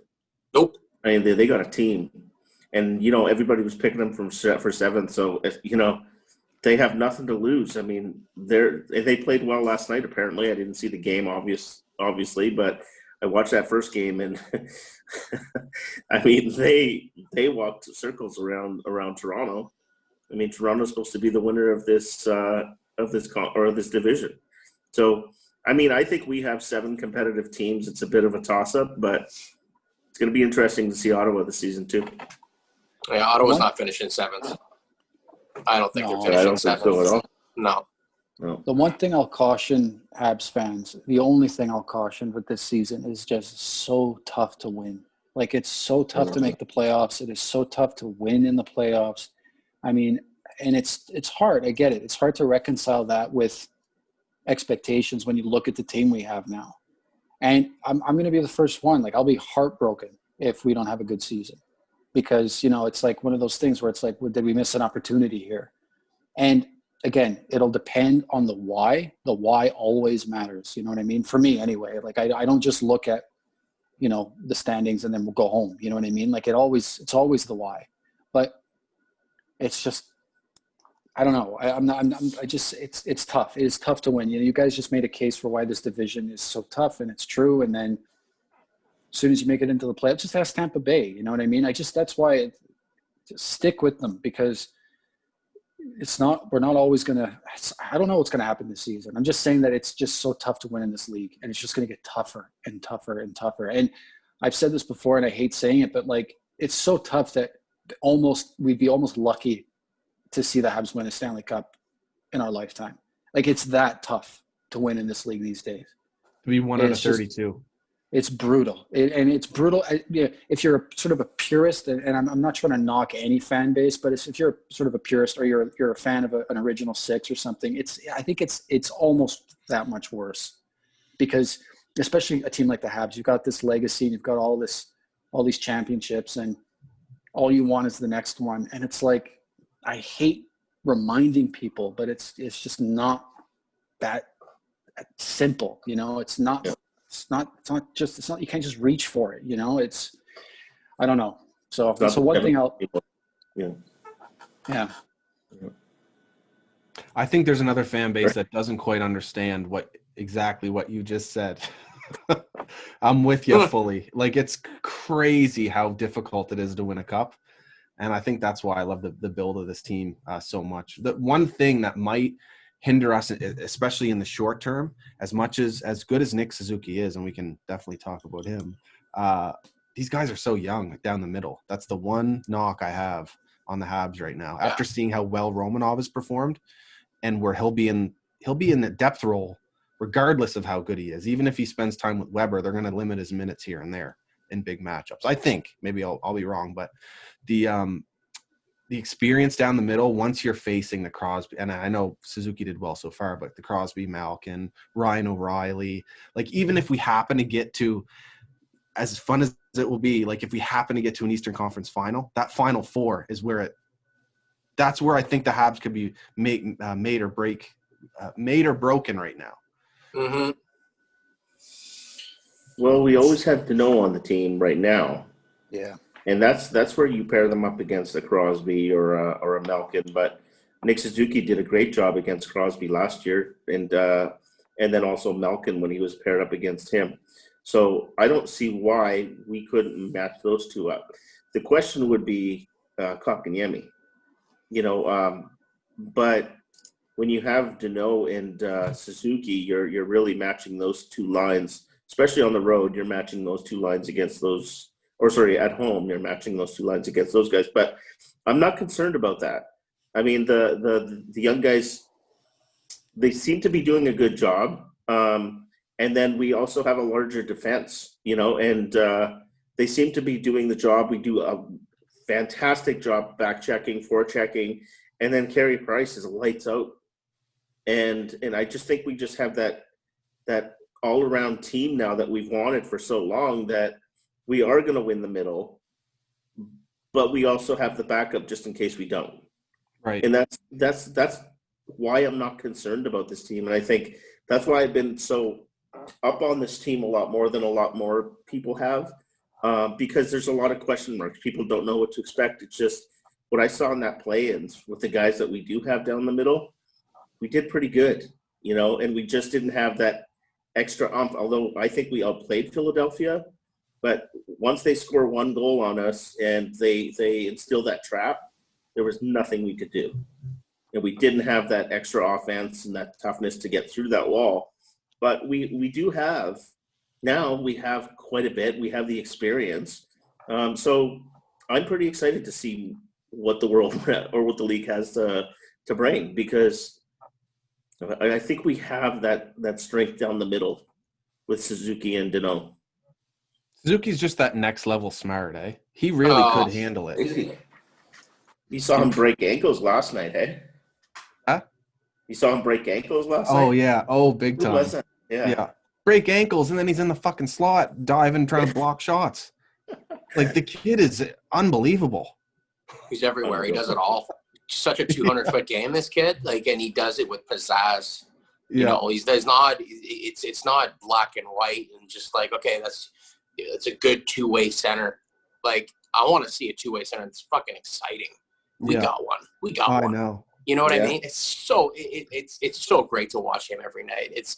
I remember my buddy who's a massive diehard Ottawa Senators fan, and we went to see Nick Suzuki play just for him playing the playoffs right down the street here at the Ottawa Civic Center when he was playing for Guelph against the Ottawa 67s. You saw it then. Just the kid's just head and shoulders above the rest of everybody else out there. Just the way he handles the puck, the way he skates, the way he carries himself. It's just he's one step ahead all the time. And I think like he may not necessarily be a full step ahead of everybody on the NHL level, but he's getting there, man. And he's demonstrating that every night. And I think, he's going to be a huge difference maker. He was already a difference maker in the play-ins, as far as I'm concerned. When we're talking about playoffs, you talk about Phil Danault and Nick Suzuki, I think is going to – I don't want to say he's going to surpass Danault in terms of being one of those, like, being a very, very important guy to, shut down that number one center on the opposition. But you could probably do it, and that's an amazing – it's an amazing weapon to happen – to have. Yeah. Had a good test already. And it's like, how do you get a better 1-2 punch than that? The big thing for me, though, is over the full season, then they go into like a full playoff. Is he going to have the same execution? At the right time, right? Yeah. That's the big test. And if he passes that test, we've got a fucking future Hall of Famer on our hands. Mm-hmm. I also wonder how much pressure he's alleviating from guys like Kotkaniemi and Drouin. Like, honestly, I mean, we were talking about this on the podcast. Like, the best thing for Drouin is to get lost in the crowd. And, with all of these new additions, I feel like that's likely going to happen, that there's not going to be as much pressure on his shoulders. But, like, Suzuki is sort of the centerman that everyone expected Kotkaniemi to be or to be. And I'm not saying he won't turn into that type of centerman, like a good 200-foot player, but I don't even think – and it doesn't seem to faze him. I don't even think he realizes how much pressure he's taking off their shoulders by being as good as he is and as smart as he is. Like, I just don't think he realizes that how good he's doing for them as well. You know what I mean? And it's like, because a lot of pressure was, as soon as Kotkaniemi was drafted, there was this pressure on him. And then of course he gets sent down to Laval and it's like crisis mode and et cetera. And then we have Suzuki and it's like, wait a minute, got two guys like this. And then Suzuki just sort of takes it to the next level. And I think inadvertently he's really taking the pressure away from those guys, like a little bit, not all of it, obviously, because you can't do that in this town. But I don't know. It's not just what he does on the ice. I think he's actually. I mean, look at what happened when they put Drouin and Suzuki together against Philadelphia. I mean, they almost single-handedly made that. Took that series to Game 7. And then who knows? So. Yeah, he's a special, special player. You know what I mean? Like, just the ability to take on more than he needs to without really caring about it, and letting it affect him. That's like this type of thing a guy like Carey Price does. You know what I mean? Like you said, Matt, like the potential for this kid is undoubtedly more than I think we're giving him credit for right now. Like, I think he really is the real deal. Yeah. It's a big test to come, but they're gonna come at him fast, and we'll know very soon. But yeah, it's very exciting to have this type of player in our lineup. There's no way we're trading this guy for No. Pierre-Luc Dubois. There's no way. I don't understand that. And where this is coming from. But what trade rumors in the last, I don't know how many years, have actually been 100% accurate? Yeah. Well, how many times was the media telling us we should trade Carey Price? How many times should we have, done a full rebuild? I think there's a bit of jealousy going on in terms of the select players that we have on our roster. And you see it every time that all of a sudden, as soon as Nick Suzuki starts to flourish, and I know there's the Pierre-Luc Dubois situation. The timing's perfect to start that controversy. However, Stroking the Flames, fucking Hockey Night in Canada, they're bringing it up. And I know they have to, but it's like, come on. They hate the fact that we have a good team. Believe me. They really do. What do you have mean? No doubt about that. What do you mean by Stroking the Flames? What were they saying?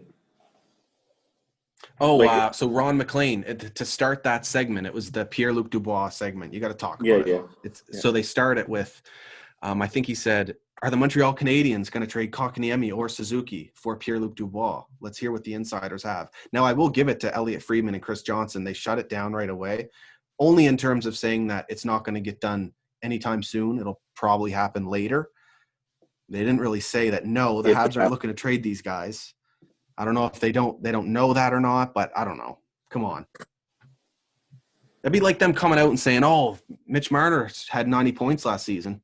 Maybe the Leafs should try and, trade him for the hottest topic right now. Yeah, it's ridiculous. But I mean, there's the French connection with Dubois, but what do you think it would take, Matt? Like, what do you? I mean, I think the whole Nick Suzuki thing came up, or came to life, I guess, just because I think if you're Columbus, that price tag almost makes sense for a guy of Pierre-Luc Dubois' caliber, right? But you ask for anything less. Yeah, that's it, right? So, I mean, at the end of the day, I know you touched on this in one of your latest videos as well, too. And you said you don't think it would have been Phil Danault. But do you honestly think we have the pieces, one, to let go, and two, for Columbus to even accept? Maybe it's just the Finnish connection for me, but to make it work, I feel like it would have to be Kotkaniemi. They're only 2 years apart in terms of their development. I think they're a very similar type of player. I think Kotkaniemi is a good bet for any team. Kotkaniemi plus, though, right? And it would be Kotkaniemi plus, right? Yeah. And so I just don't see how that makes sense for the Habs, especially if we're talking about right now. I do think it would make more sense to wait and see what you have. But then by then, if Kotkaniemi either struggles or just has a season that we'd expect of a 20-year-old, then that's not a trade that's going to happen because Columbus might not make that bet at that point. And then Suzuki to me is just an untouchable. So if it's Suzuki, there's no deal there. And I could be wrong about that too. And maybe I could see it being maybe Columbus sneakishly really values Danault and thinks they could lock him up. Maybe it could be Danault. But to me, I would love to keep – I don't know. It's a really complex situation. I'd love to keep a guy like Danault. I think he has a future with the Habs here, especially in the short term. So, I don't know. And the salary cap implications too, right? Like, I mean, it's got to be Kotkaniemi plus whoever's making $4 or $5 million. No? Do we not? Yeah, exactly. For us to be able to have Dubois on the payroll and be able to eventually pay up for him. I don't know. There's a lot of question marks surrounding it. What are your guys' thoughts? John? It ain't happening. Yeah, look, I mean, the only thing that caught my attention was that there were certain people who I respect on the Montreal beat who discussed it as a possibility, and they didn't just laugh it out of the room. And that in turn caught my attention. Like that's the only thing, because, there's certain people, like I know I rail on the media a lot, and there are countless reasons for why I do that. Let's not kid ourselves, but there are some great men and women who cover the Habs. There really are. You know, like, you know, we've talked to a bunch of them, and I follow a lot of them, and you know, like I don't pretend to be anything other than I am, which is a fan, and you know, I take my cues from them, and you know, on many issues. And so when I noticed that there were certain, you know, people who were discussing it, and you know, what it might take, and how, what it would mean, and is it even possible, and some people were entertaining it, I thought, okay, well, I mean, okay, this is interesting, you know. And the only thing I'll say is I don't think the fact that he's a local kid, French Canadian kid, matters to Bergevin at all. Like, I don't think he'll bring him here necessarily just because he's French Canadian, but I also don't think he would say no to bringing him in because he's French Canadian. Yeah. You know, we discussed this lately on I think it was our last episode, actually, last week. And, you know, we don't have many French Canadian players. Yes, that's true. But we have two of them, and both of them were guys that Bergevin went out and got, you know, via trade. Like he made a point of bringing them here. And you know, Danault, it kind of blows my mind that Danault doesn't carry that baggage along with him ever.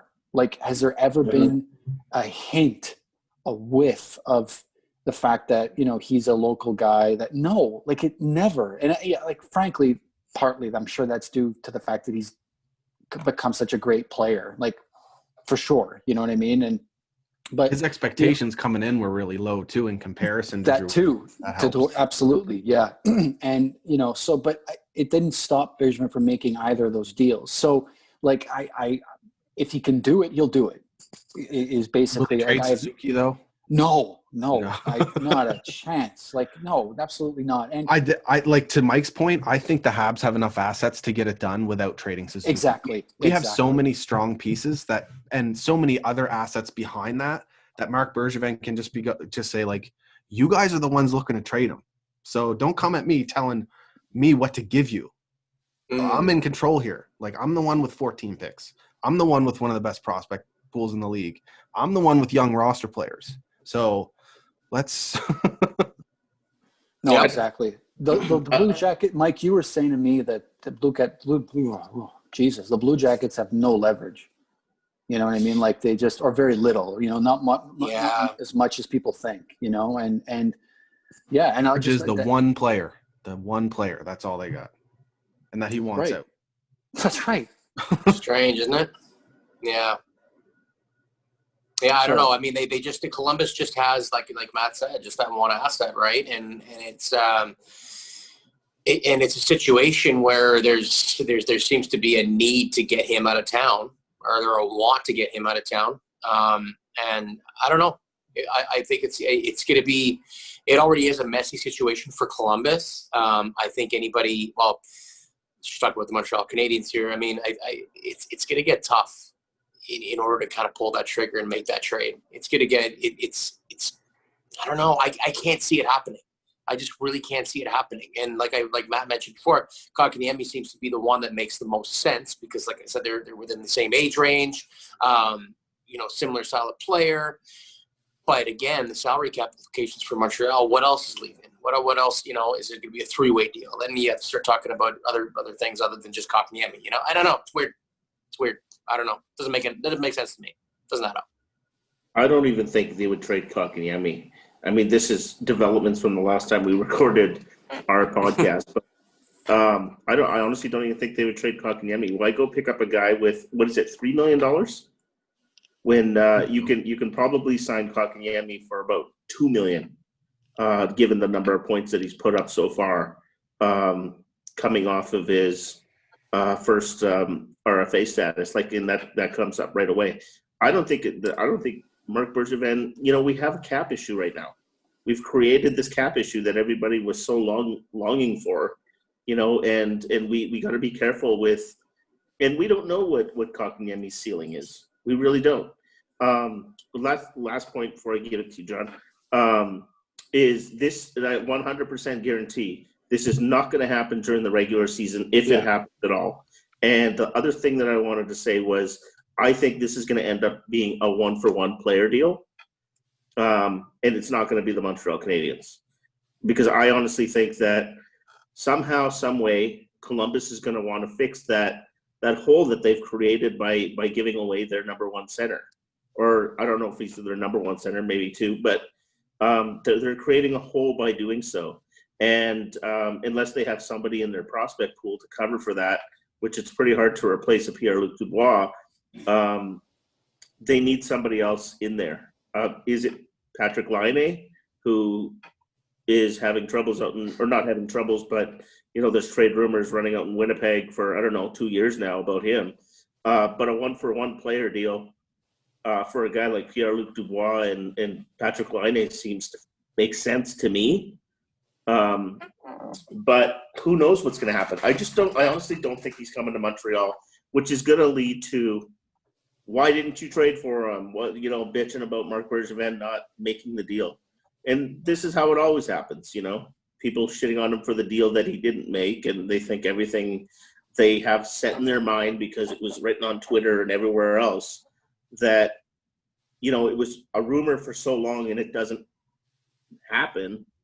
And then they start shitting all over Marc Bergevin for not doing it. And everything that will go wrong, we lose a game against Toronto in overtime, they'll bitch about Pierre-Luc Dubois, they'll say, why didn't we trade him? Pierre-Luc Dubois would have fixed that, It's ridiculous. Like, it's nonsense to me. But I just don't think it's going to happen. I don't think he's coming to Montreal. Yeah, I'm inclined to agree. But the one thing I'll say, given all the rumors with Kotkaniemi, et cetera, is that I think one thing that Bergevin has proven is that he doesn't care very much about – he doesn't seem – how should I put this? He doesn't seem to mind wheeling and dealing first-round draft picks. Like guys that they've drafted, in the first round, high up in the first round. Like that doesn't seem to bother him that much. Like they got rid of Galchenyuk, who ultimately turned into Josh Anderson. Like I know that Kotkaniemi was drafted 3rd overall, and it was a big deal because we were finally getting that centerman. But like I said, then we ended up getting Suzuki. And is he starting? Like for me, he has eclipsed Kotkaniemi at center, like for sure. You know what I mean? Like long term, there's no comparison. Like, and it's not to downplay Kotkaniemi's ceiling or how well he's playing right now. Like, no, I'm just saying that I think Suzuki's a better player overall. And again, I'm not such. I think what Mo said made a great argument. I think it'll be a 1-for-1 deal. But that being said, if there's any talk about not wanting to deal Kotkaniemi because he's a 3rd overall pick and he might, we need to see how he develops. I don't think Bergevin cares. Like he traded Sergachev. You know what I mean? Like he doesn't care about any of that. If he thinks that ultimately it's a better deal, to bring in a guy like whoever it is, he'll deal whoever he can. He will not. Yeah. Any preconceived bias that you think that Bergevin might have, whether it's bringing in a local kid, not wanting to trade away a high draft pick, not wanting to, he traded Subban for Christ's sake. Like he does not care about any, fan reaction or even a market reaction, trading away Subban. Jesus, like that, he's handled the pressure like just brilliantly. Yeah. But I think ultimately he makes the deal that makes most sense hockey-wise. Like, makes most sense for the team. And so, anyone who thinks that he won't trade Kotkaniemi simply because he was a 3rd overall pick and, he has a lot of potential, I think get that out of your head quickly. Like if he, I don't think he cares. Maybe he does a little bit, but I think that wouldn't be, I don't think that would be a restraint on him, frankly. Yeah. I'll add on to that.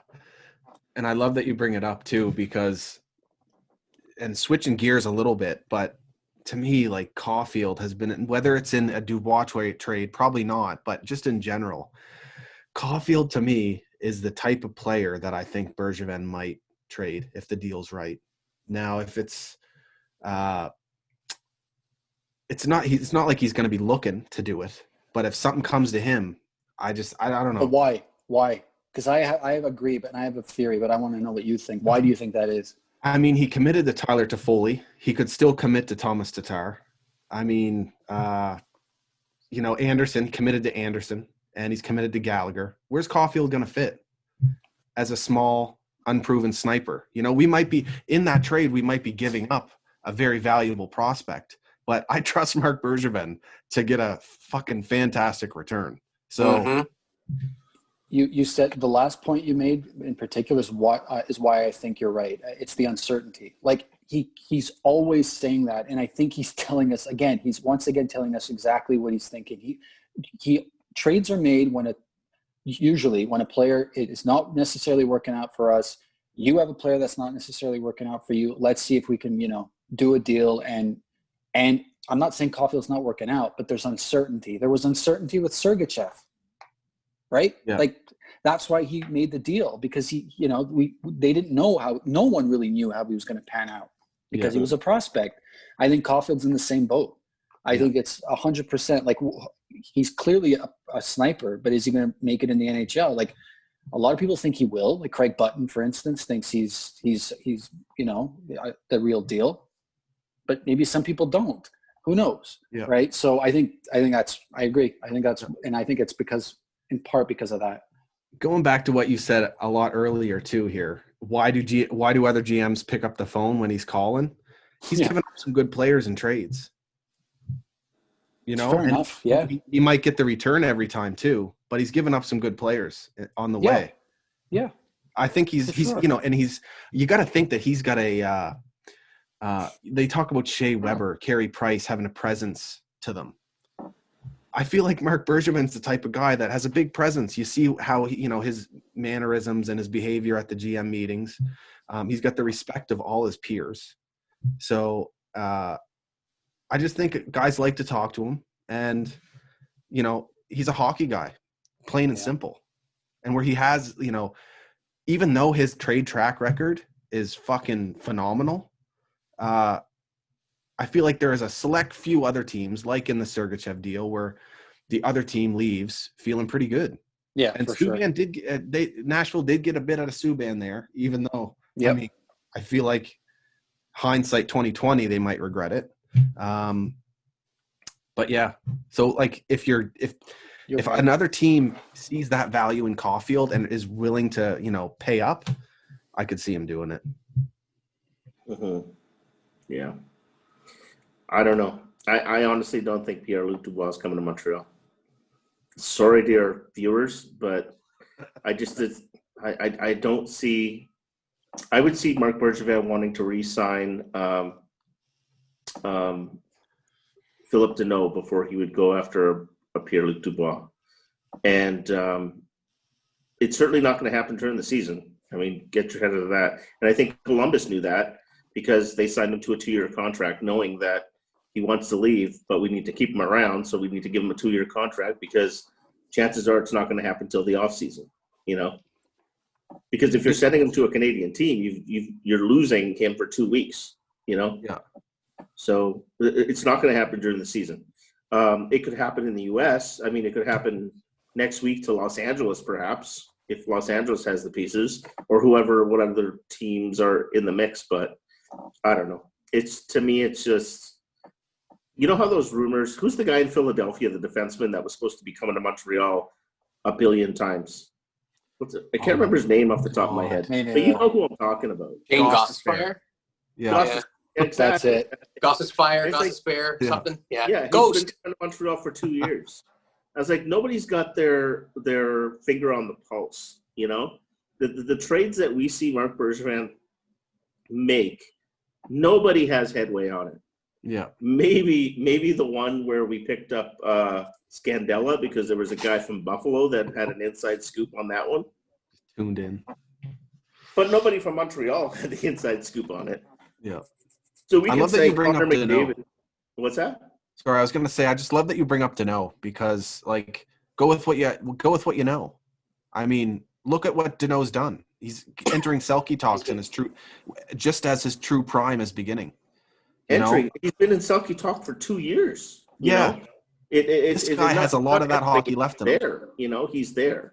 He's gotten number one vote, first place votes. So he's there. And if you can convince him that this is where you want to be, but you cannot demand $7 million for it, the way the Boston Bruins have been doing with their stars, then maybe it can work out, but we will have to move cap space and, other players around, like a guy like Victor Mete or Arturi Lehkonen. But it's nice to have that depth. But to have the guys down the center, to have Suzuki, Danault, and Kotkaniemi, and I think Kotkaniemi's getting bigger, getting better all the time. We have that center depth that we've been we've been wanting for 25 years. It's crazy. And here now we're in a situation where we don't know if we can sign him, but we just need to keep performing on the ice. Phil Danault is so quiet, like John said. Like you get no impression. He's stoic in trade talk and all this other stuff. He still looks like he's having a fantastic time. It's just a matter of convincing him. Yeah, just a matter of convincing him. The one thing I'll hold against Bergevin is that he said that you can't trade for centers. That's a mistake. He's done it twice. He brought in Danault and he brought in Suzuki. Yeah. So, that's the one thing I'll hold against him. 40 chess, baby. 40 he brought them in. He brought them in before they were actually in the league. That's, do you get what I'm saying? I do. Yeah, you can't trade for number one, but yeah. If guns to my head, give me a criticism of Bergevin, that's what I'd say. Yeah. So speaking of Marc Bergevin, I have to get this from Mike. So, just how slick did he look, man? What's this story? You want that story? Yeah, I'm not even too sure. Have I ever said this on the podcast? I'm not even too sure if we have, but John and I were. It's so funny. It's John's tough to get a hold of by phone call, and that was the one and only time I've ever actually called him when it wasn't a planned call, because I'm the same way as him. I just hate phone calls out of the blue. Like, I'll actually look, there's an incoming call, I'll drop my phone out of panic. I'm one of those crazy people.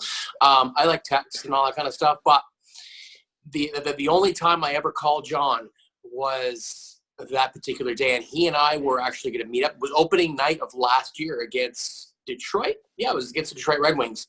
We ended up losing it. Shocker, it was an opening night. We didn't win it. But I was staying with my brother and sister-in-law, and they used to live in Griffintown. They just moved across town now, but they were living in Griffintown, and so Griffintown is kind of almost right behind the Bell Center. John, maybe you can give a better description than that, but I think that's about perfect. Sums it up. Yeah, so. About a 5-minute walk up from their condo is the Bell Center. So I'm taking, and I forget which street it was, but I had a couple of pints and a slice of pizza from this New York City style pizza place. And I was just trying to get some grub before we went into the game. And this was maybe around 4:30, 5 o'clock, something like that. So I was headed over there earlier just to kind of check out the festivities and all that. It sounds so weird to say considering we've been locked down for like a year now. It's wild to think we actually used to do things like that. But so I'm walking up the street after I've had my dinner, pregame meal, if you will. And I see this burgundy jacket, and was it green pants, John? Yeah. Green pants? Yeah, it looked like a goddamn Christmas tree. But only Marc Bergevin and very, very stylish, good-looking men can pull this off. And I was like, no, can it? And this was a block ahead of me. And this man in the burgundy jacket and green pants is carrying like it looks like a garbage bag, but full of stuff. It's like a plastic bag, and he's got his phone in the other hand. He's got earbuds on, and as I inch closer, I'm like, that's Bergevin for sure, because he's tall, big lad. And so here I am, knowing it's Marc Bergevin. I'm trying to call John. And I probably did it twice, I think, John. He probably got 2 missed calls from me. One was like a FaceTime call, because it was like if I met him, I wanted to kind of just pull the phone over and say, hey. That's when I knew something was going on. Can you say hi to my buddy who's a huge admirer of yours? I am too, but whatever. But I just wanted to make sure I would never forgive myself if I actually met him and John wasn't involved. So I start FaceTiming John. I'm like, fuck, he's he's not picking up because I'm getting closer to him. And finally we stop at the same crosswalk, and it's, you know, the hand signal's up so we can't walk. So we're standing right next to each other.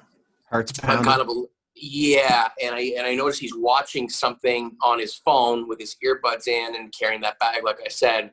So he doesn't have any hands free, really. So I was like, you know what? I just got to do this.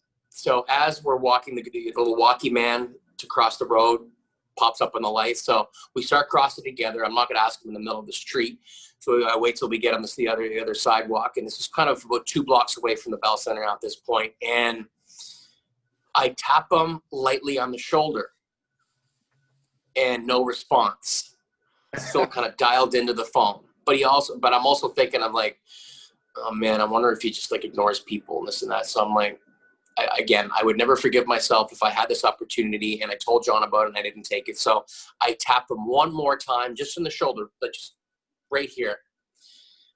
Immediately, as quick as Clint Eastwood draws a gun, throws his phone in his pocket, and turns around to cold cock me. And right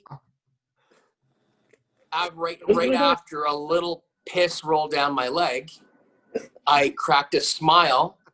I was like, Mr. Bergevin, I just wanted to say hi, say I'm a big fan. Good luck this season.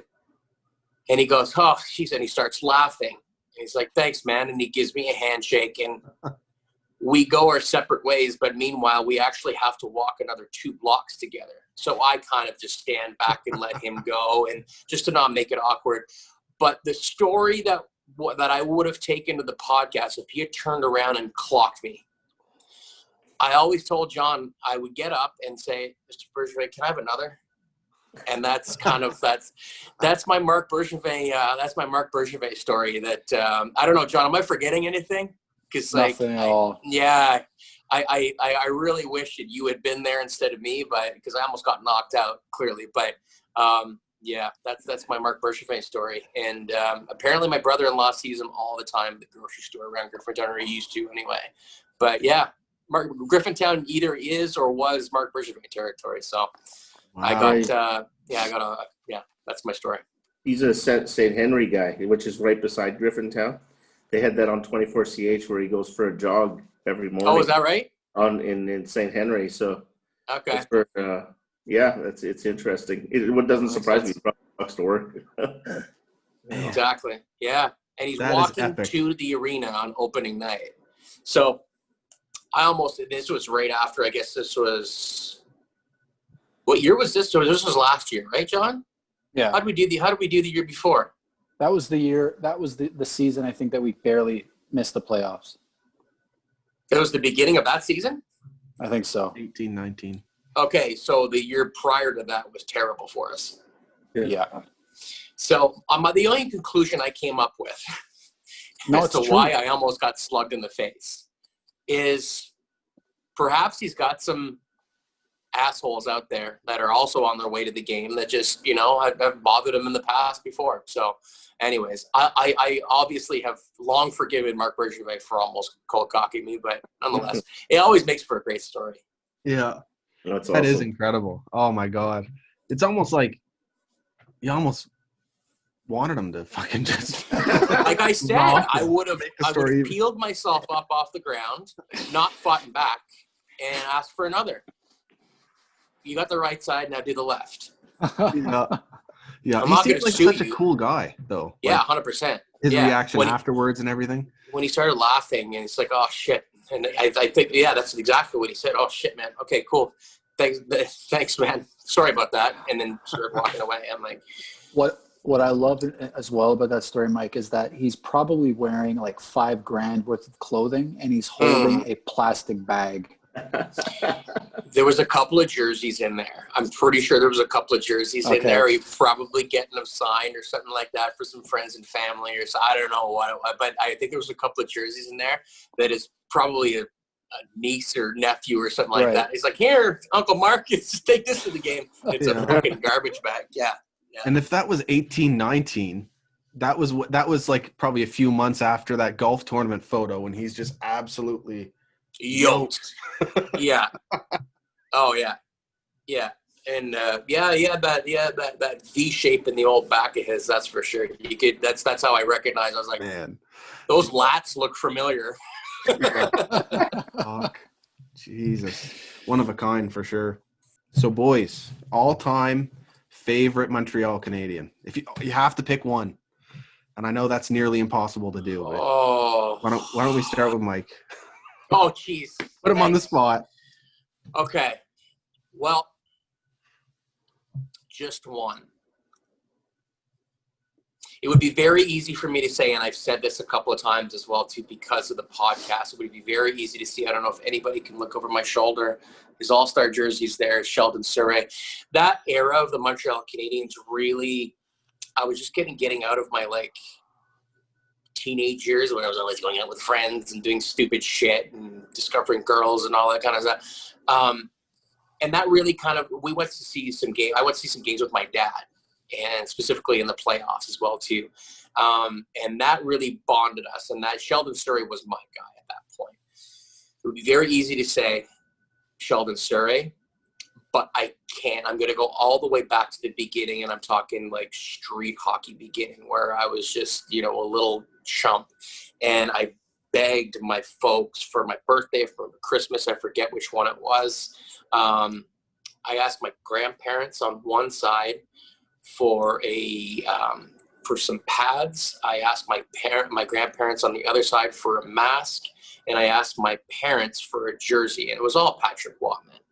He was the guy. I saw him hoist a Stanley Cup, and to see your favorite player and your favorite team hoist a Stanley Cup when you're, I guess it was 8 years old, it sticks with you forever, man. It's like a tattoo, So I have to thank Patrick for basically getting me into hockey, not only Habs, but basically getting me into hockey.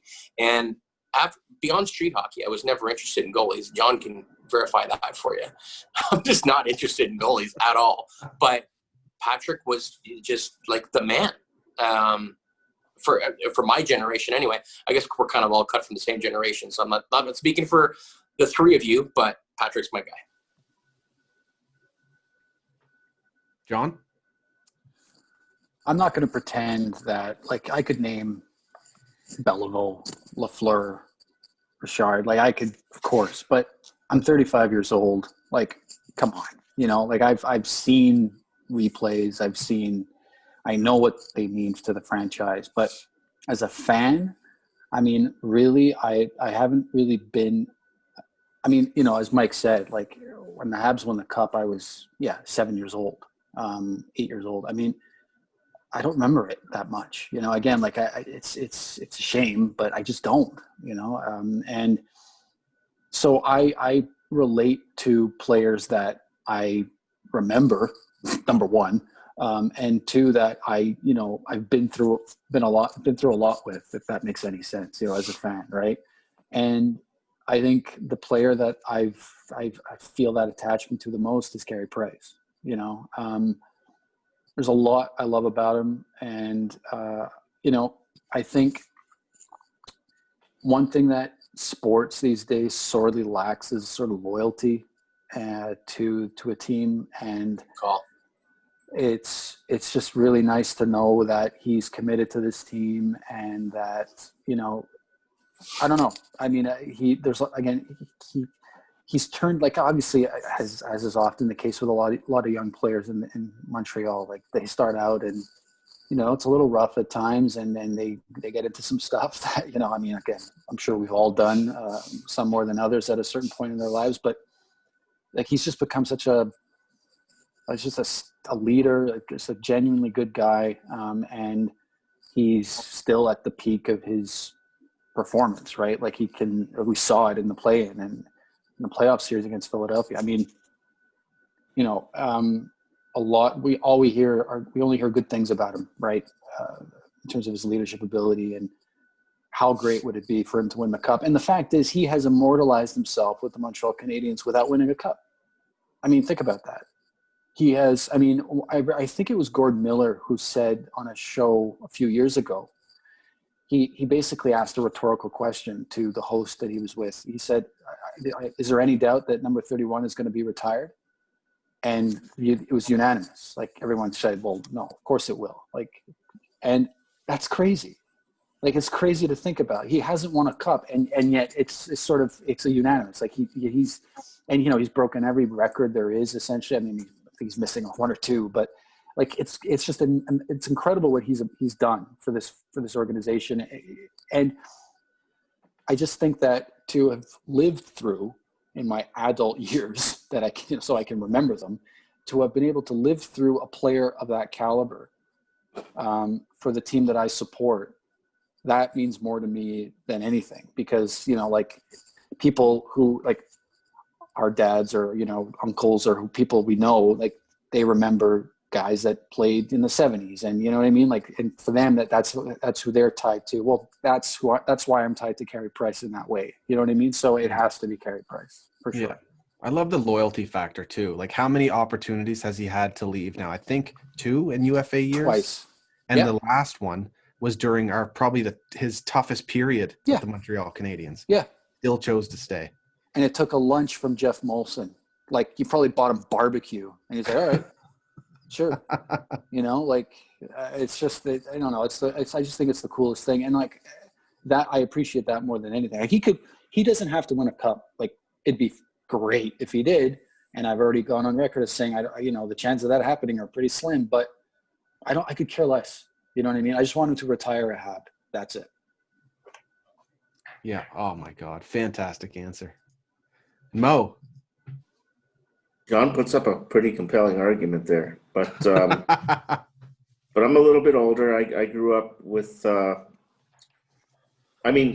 since 7 years old, I've been watching guys like Guy Carbonneau and growing up, actually, my favorite player was Mike McPhee, number 35, who was, not everybody's favorite, but I loved Mike McPhee as a kid. But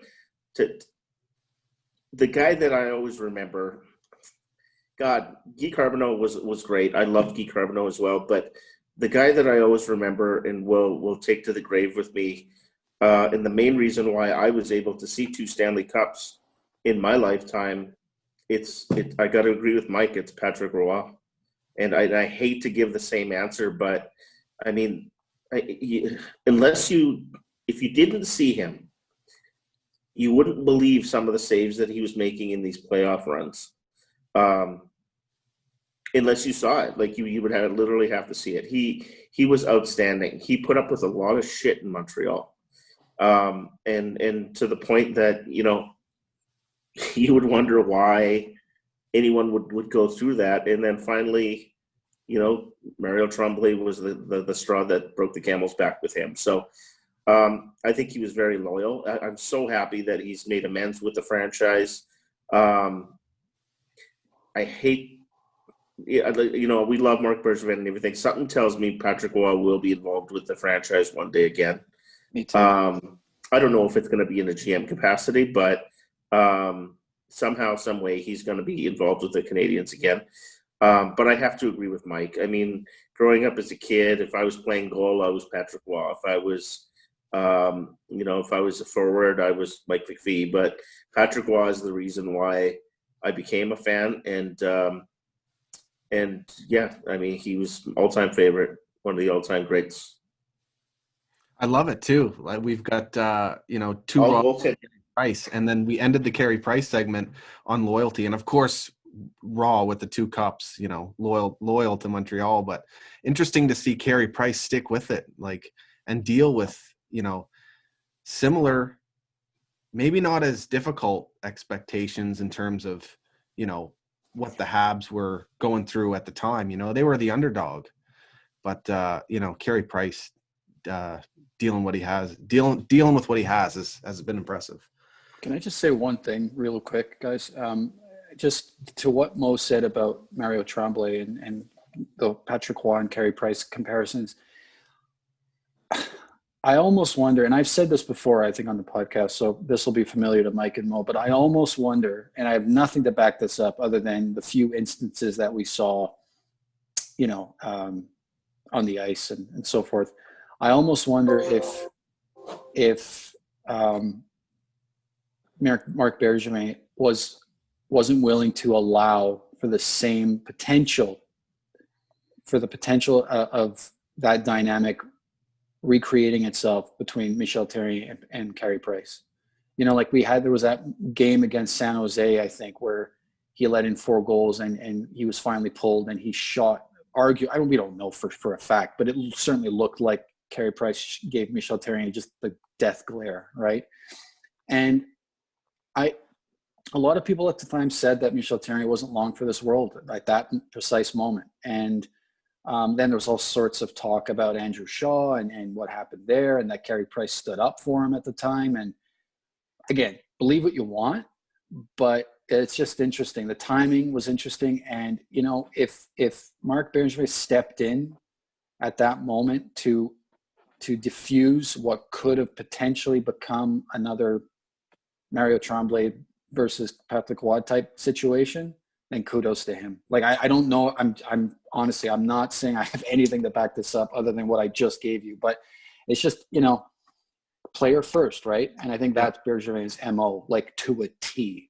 Like it's player first, because, you know, he was a player. And anyway, sorry, Matt. Thank God it didn't happen, and I'm very thankful to have Carey Price locked up. And hopefully, I'm with you, John. Want to see him retire as a Have. I'll give you guys my quick one right quick, but first I want to say, Mike, it's Sheldon Surrey. I love the call out, and I know you love the player. And it's when you got to live that moment of interviewing like him, I was like as excited for you. You know, it's just that must have been a dream come true. There was like, and I say that because growing up, I had kind of a personal moment as well. In terms of the Sheldon Surrey, the player, he was at his peak when I first started really becoming obsessed with the Habs, the shot, you know, what he brought as our number 1 defenseman. And growing up, we weren't well off in the slightest. We were actually, you know, struggling quite a bit when I was a kid. And one Christmas, Mom couldn't afford gifts. Like, it was that bad. But the Salvation Army hooked us up, and she told them that me and my brother loved the Montreal Canadiens. And lo and behold, the timing worked out perfectly. But in the package we got from the Canadiens and from the Salvation Army was part of it was a Les Canadiens magazine.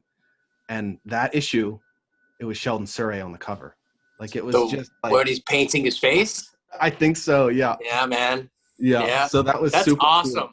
Yeah. So, I mean, he holds a special place in my heart, and, but I'll bring it back. For me, and it's a bit of a for different reasons. And it's an old player that I didn't witness during my life, but that won quite a few cups and is cut from the same cloth as guys like Sheldon Surrey and Shea Weber, but Larry Robinson. I've had family members that would, you know, and Bruins family members, my uncle, diehard Bruins fan, but would go on to me about how good Larry Robinson was and how physical he was and how good he could skate and move the puck. And working in a grocery store growing up, there was, you know, some of the elderly regular customers would come, and there was a few that were hockey fans and knew I loved hockey, would tell me, there was this one guy specifically named Bucky. And he would just rave about Larry Robinson. So that stuck with me, and I made it a point to go back and watch as many full games and highlights of Robinson as I could. And yeah, just incredible what the guy did. And for me, he's number 1. But if Carey gets that cup, boom, top of the fucking list. Fair enough. Fair enough. Awesome. I like that. Yeah. One One more for you guys, and then we'll call it. How about that? Your favorite or most informative interview so far? That's a tough one. Oh, Who wants to start? Who's ready? Well, I mean, I've only done 2 interviews so far. I'm not a fan of doing interviews just because I think Mike and John kill it. You know, I think they're so much better at interviewing skills than mine. You're learning from the best, though, because these 2 are really good. It's unbelievable how good they are. Yeah, I mean, they kill it. They do such a great job of it.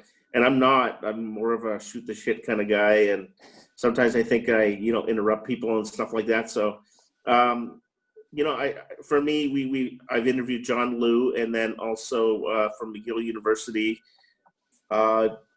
His name is John. Help me out. Oh man, You know what I'm talking about? He's a PhD in sports psychology. God, his name escapes me. But funny enough, it was great meeting John Liu. Wonderful dude, so nice, so genuine, so giving, in terms of providing us with good content and good conversation and everything.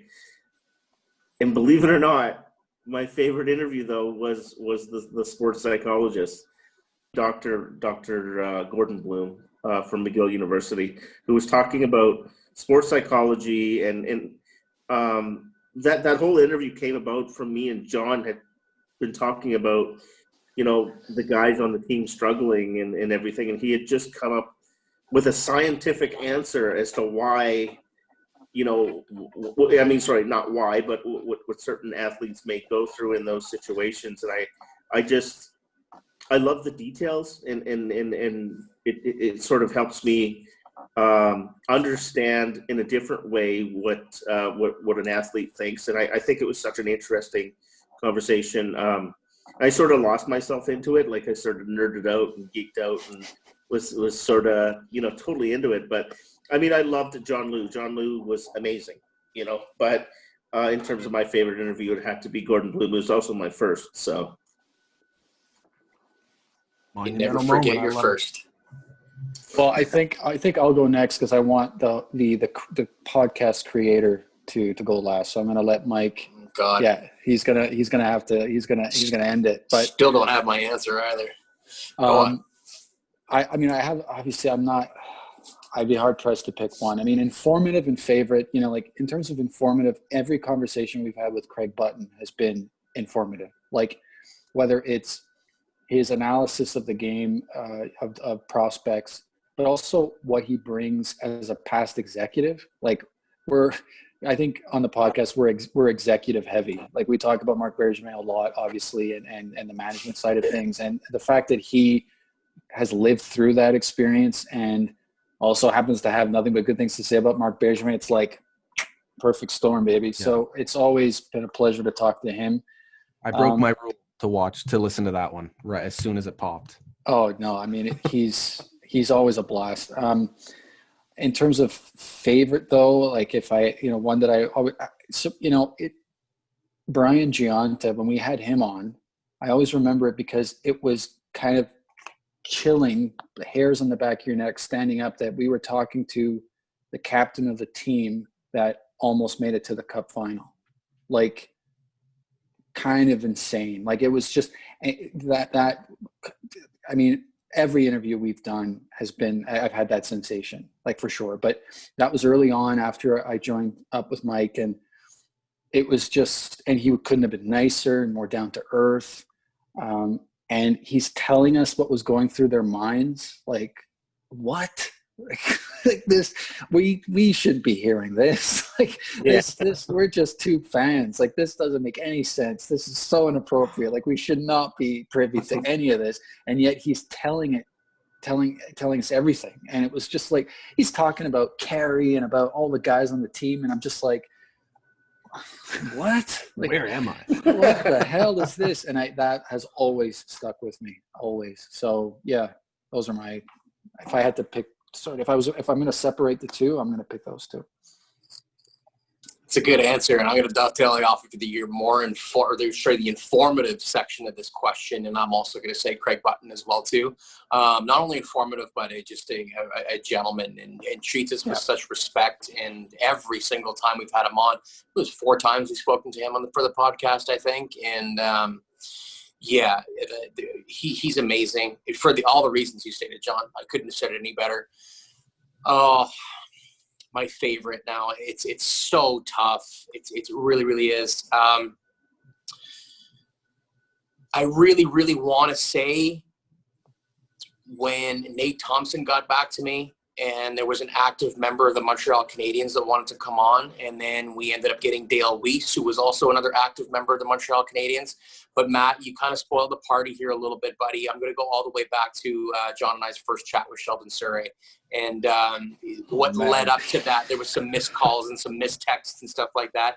And I was literally pissing my pants and 100%. And it took 5 minutes for me to get rid of the shakes. because he's just such a genuine, real guy. And a good relationship has blossomed from that as well too, which is really, really cool. But it's so hard. It's like picking your favorite children, man. I don't know. I think, Matt, you're the only father on the panel here, but it's that's the only really way, like, comparison I can really think of right now. They're all amazing. And the fact that we've got to speak to who we've gotten to speak to, it still blows my mind. It really, really does. And, yeah, and I think at the end of the day, I think it really started with Sheldon Surrey as well too. John came on board, and then was like, John, you know what? We got to work and get some guests. And then John ended up getting a slew of guests. I ended up getting Hammer and a couple of other guys, and it just kind of snowballed from there. So yeah, Craig Button and Sheldon Surrey, that's the kind of both their first appearances. Long-winded answer, but there it is, buddy. That's amazing to hear all that too. Like, I think I started listening to you, Mike. I think it was like 1 or 2 episodes before John joined.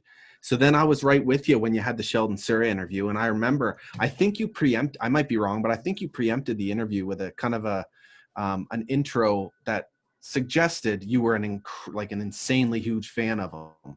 Mm-hmm. And then you go into the interview, and it's interesting to hear how nervous you were, because I would have never guessed. Oh, yeah. You absolutely killed that interview. Oh, and thanks, buddy. That was a moment I was like, man, this guy is interviewing an NHL player, I assume for one of the first times in your life, right? Yeah, well, I you know, it's funny, Matt, and sorry, I know we're running long here, but just a quick thing. I obviously live and grew up in Ottawa here.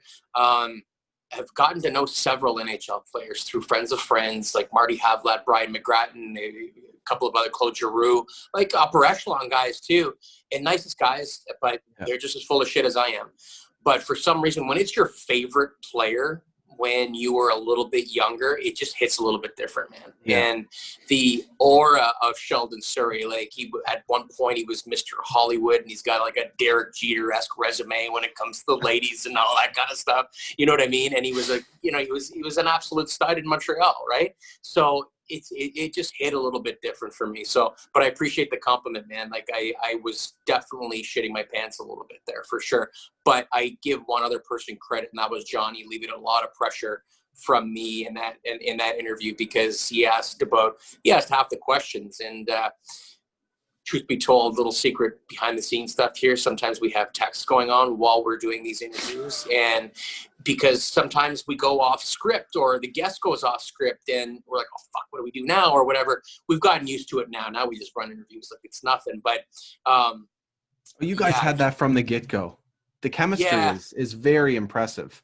So, and it makes sense to know that you're kind of planning in the background too, because I'm a very analytical person. So when I hear you guys going back and forth with the questions, I'm like, yo, they are handling this really well. So are they editing this to make it seem perfectly on point, or are they just absolutely dialed in, connected together, and just executing perfectly? And I think I know now. Matt, when you were on the show a couple weeks ago, I saw you were set up and you had your papers in front of you, and I was like, what the hell is this guy doing? What has he got there, notes? I couldn't believe it. I was like, we pretty much scrap notes. We send we'll send an email to each other. And this past week, we didn't even send an email. We just knew that we had enough content that we could just completely wing it. And we've been, I don't know, for me, I thought I needed a script when I first started with these guys at the beginning of the summer. And then I realized when I have a script, that's when I screw up the most. And so if we just have a conversation like we're having now, that's when it works out the best, because we just shoot the shit and it's natural, right? Yeah. And this was a blast. And I think it's a good, perfect spot to close, because you guys are the greatest. Everyone, if you haven't heard of these guys yet, I don't know where you've been. So, but regardless, check out the From Failing Hands podcast. I hope you guys enjoyed this episode. It was a blast to have you on. Appreciate you guys so much. The hard work you're doing for this fan base, and for viewers looking for that strong, objective, cover all bases type of content. So I appreciate it. And cheers, guys. We're taking lessons Matt. from you, buddy, and congrats. Go Thanks ahead. for having us on. Yeah. Congrats on 3,000 subs, buddy. Well done. I got the wrong side of the camera. I screwed that up. But More to congrats, come for buddy. all of us. 100%. No, Matt, this was a real pleasure. Thank you so much, man. Really. And you're, like Mike said, you're the only one with actual adult responsibilities. We're just three guys who hook up every once a week and we shoot the shit, and you've got a whole family to worry about. So congratulations on all fronts, man. It's 11 o'clock here, and I'm going for a drive after this. So. Right on.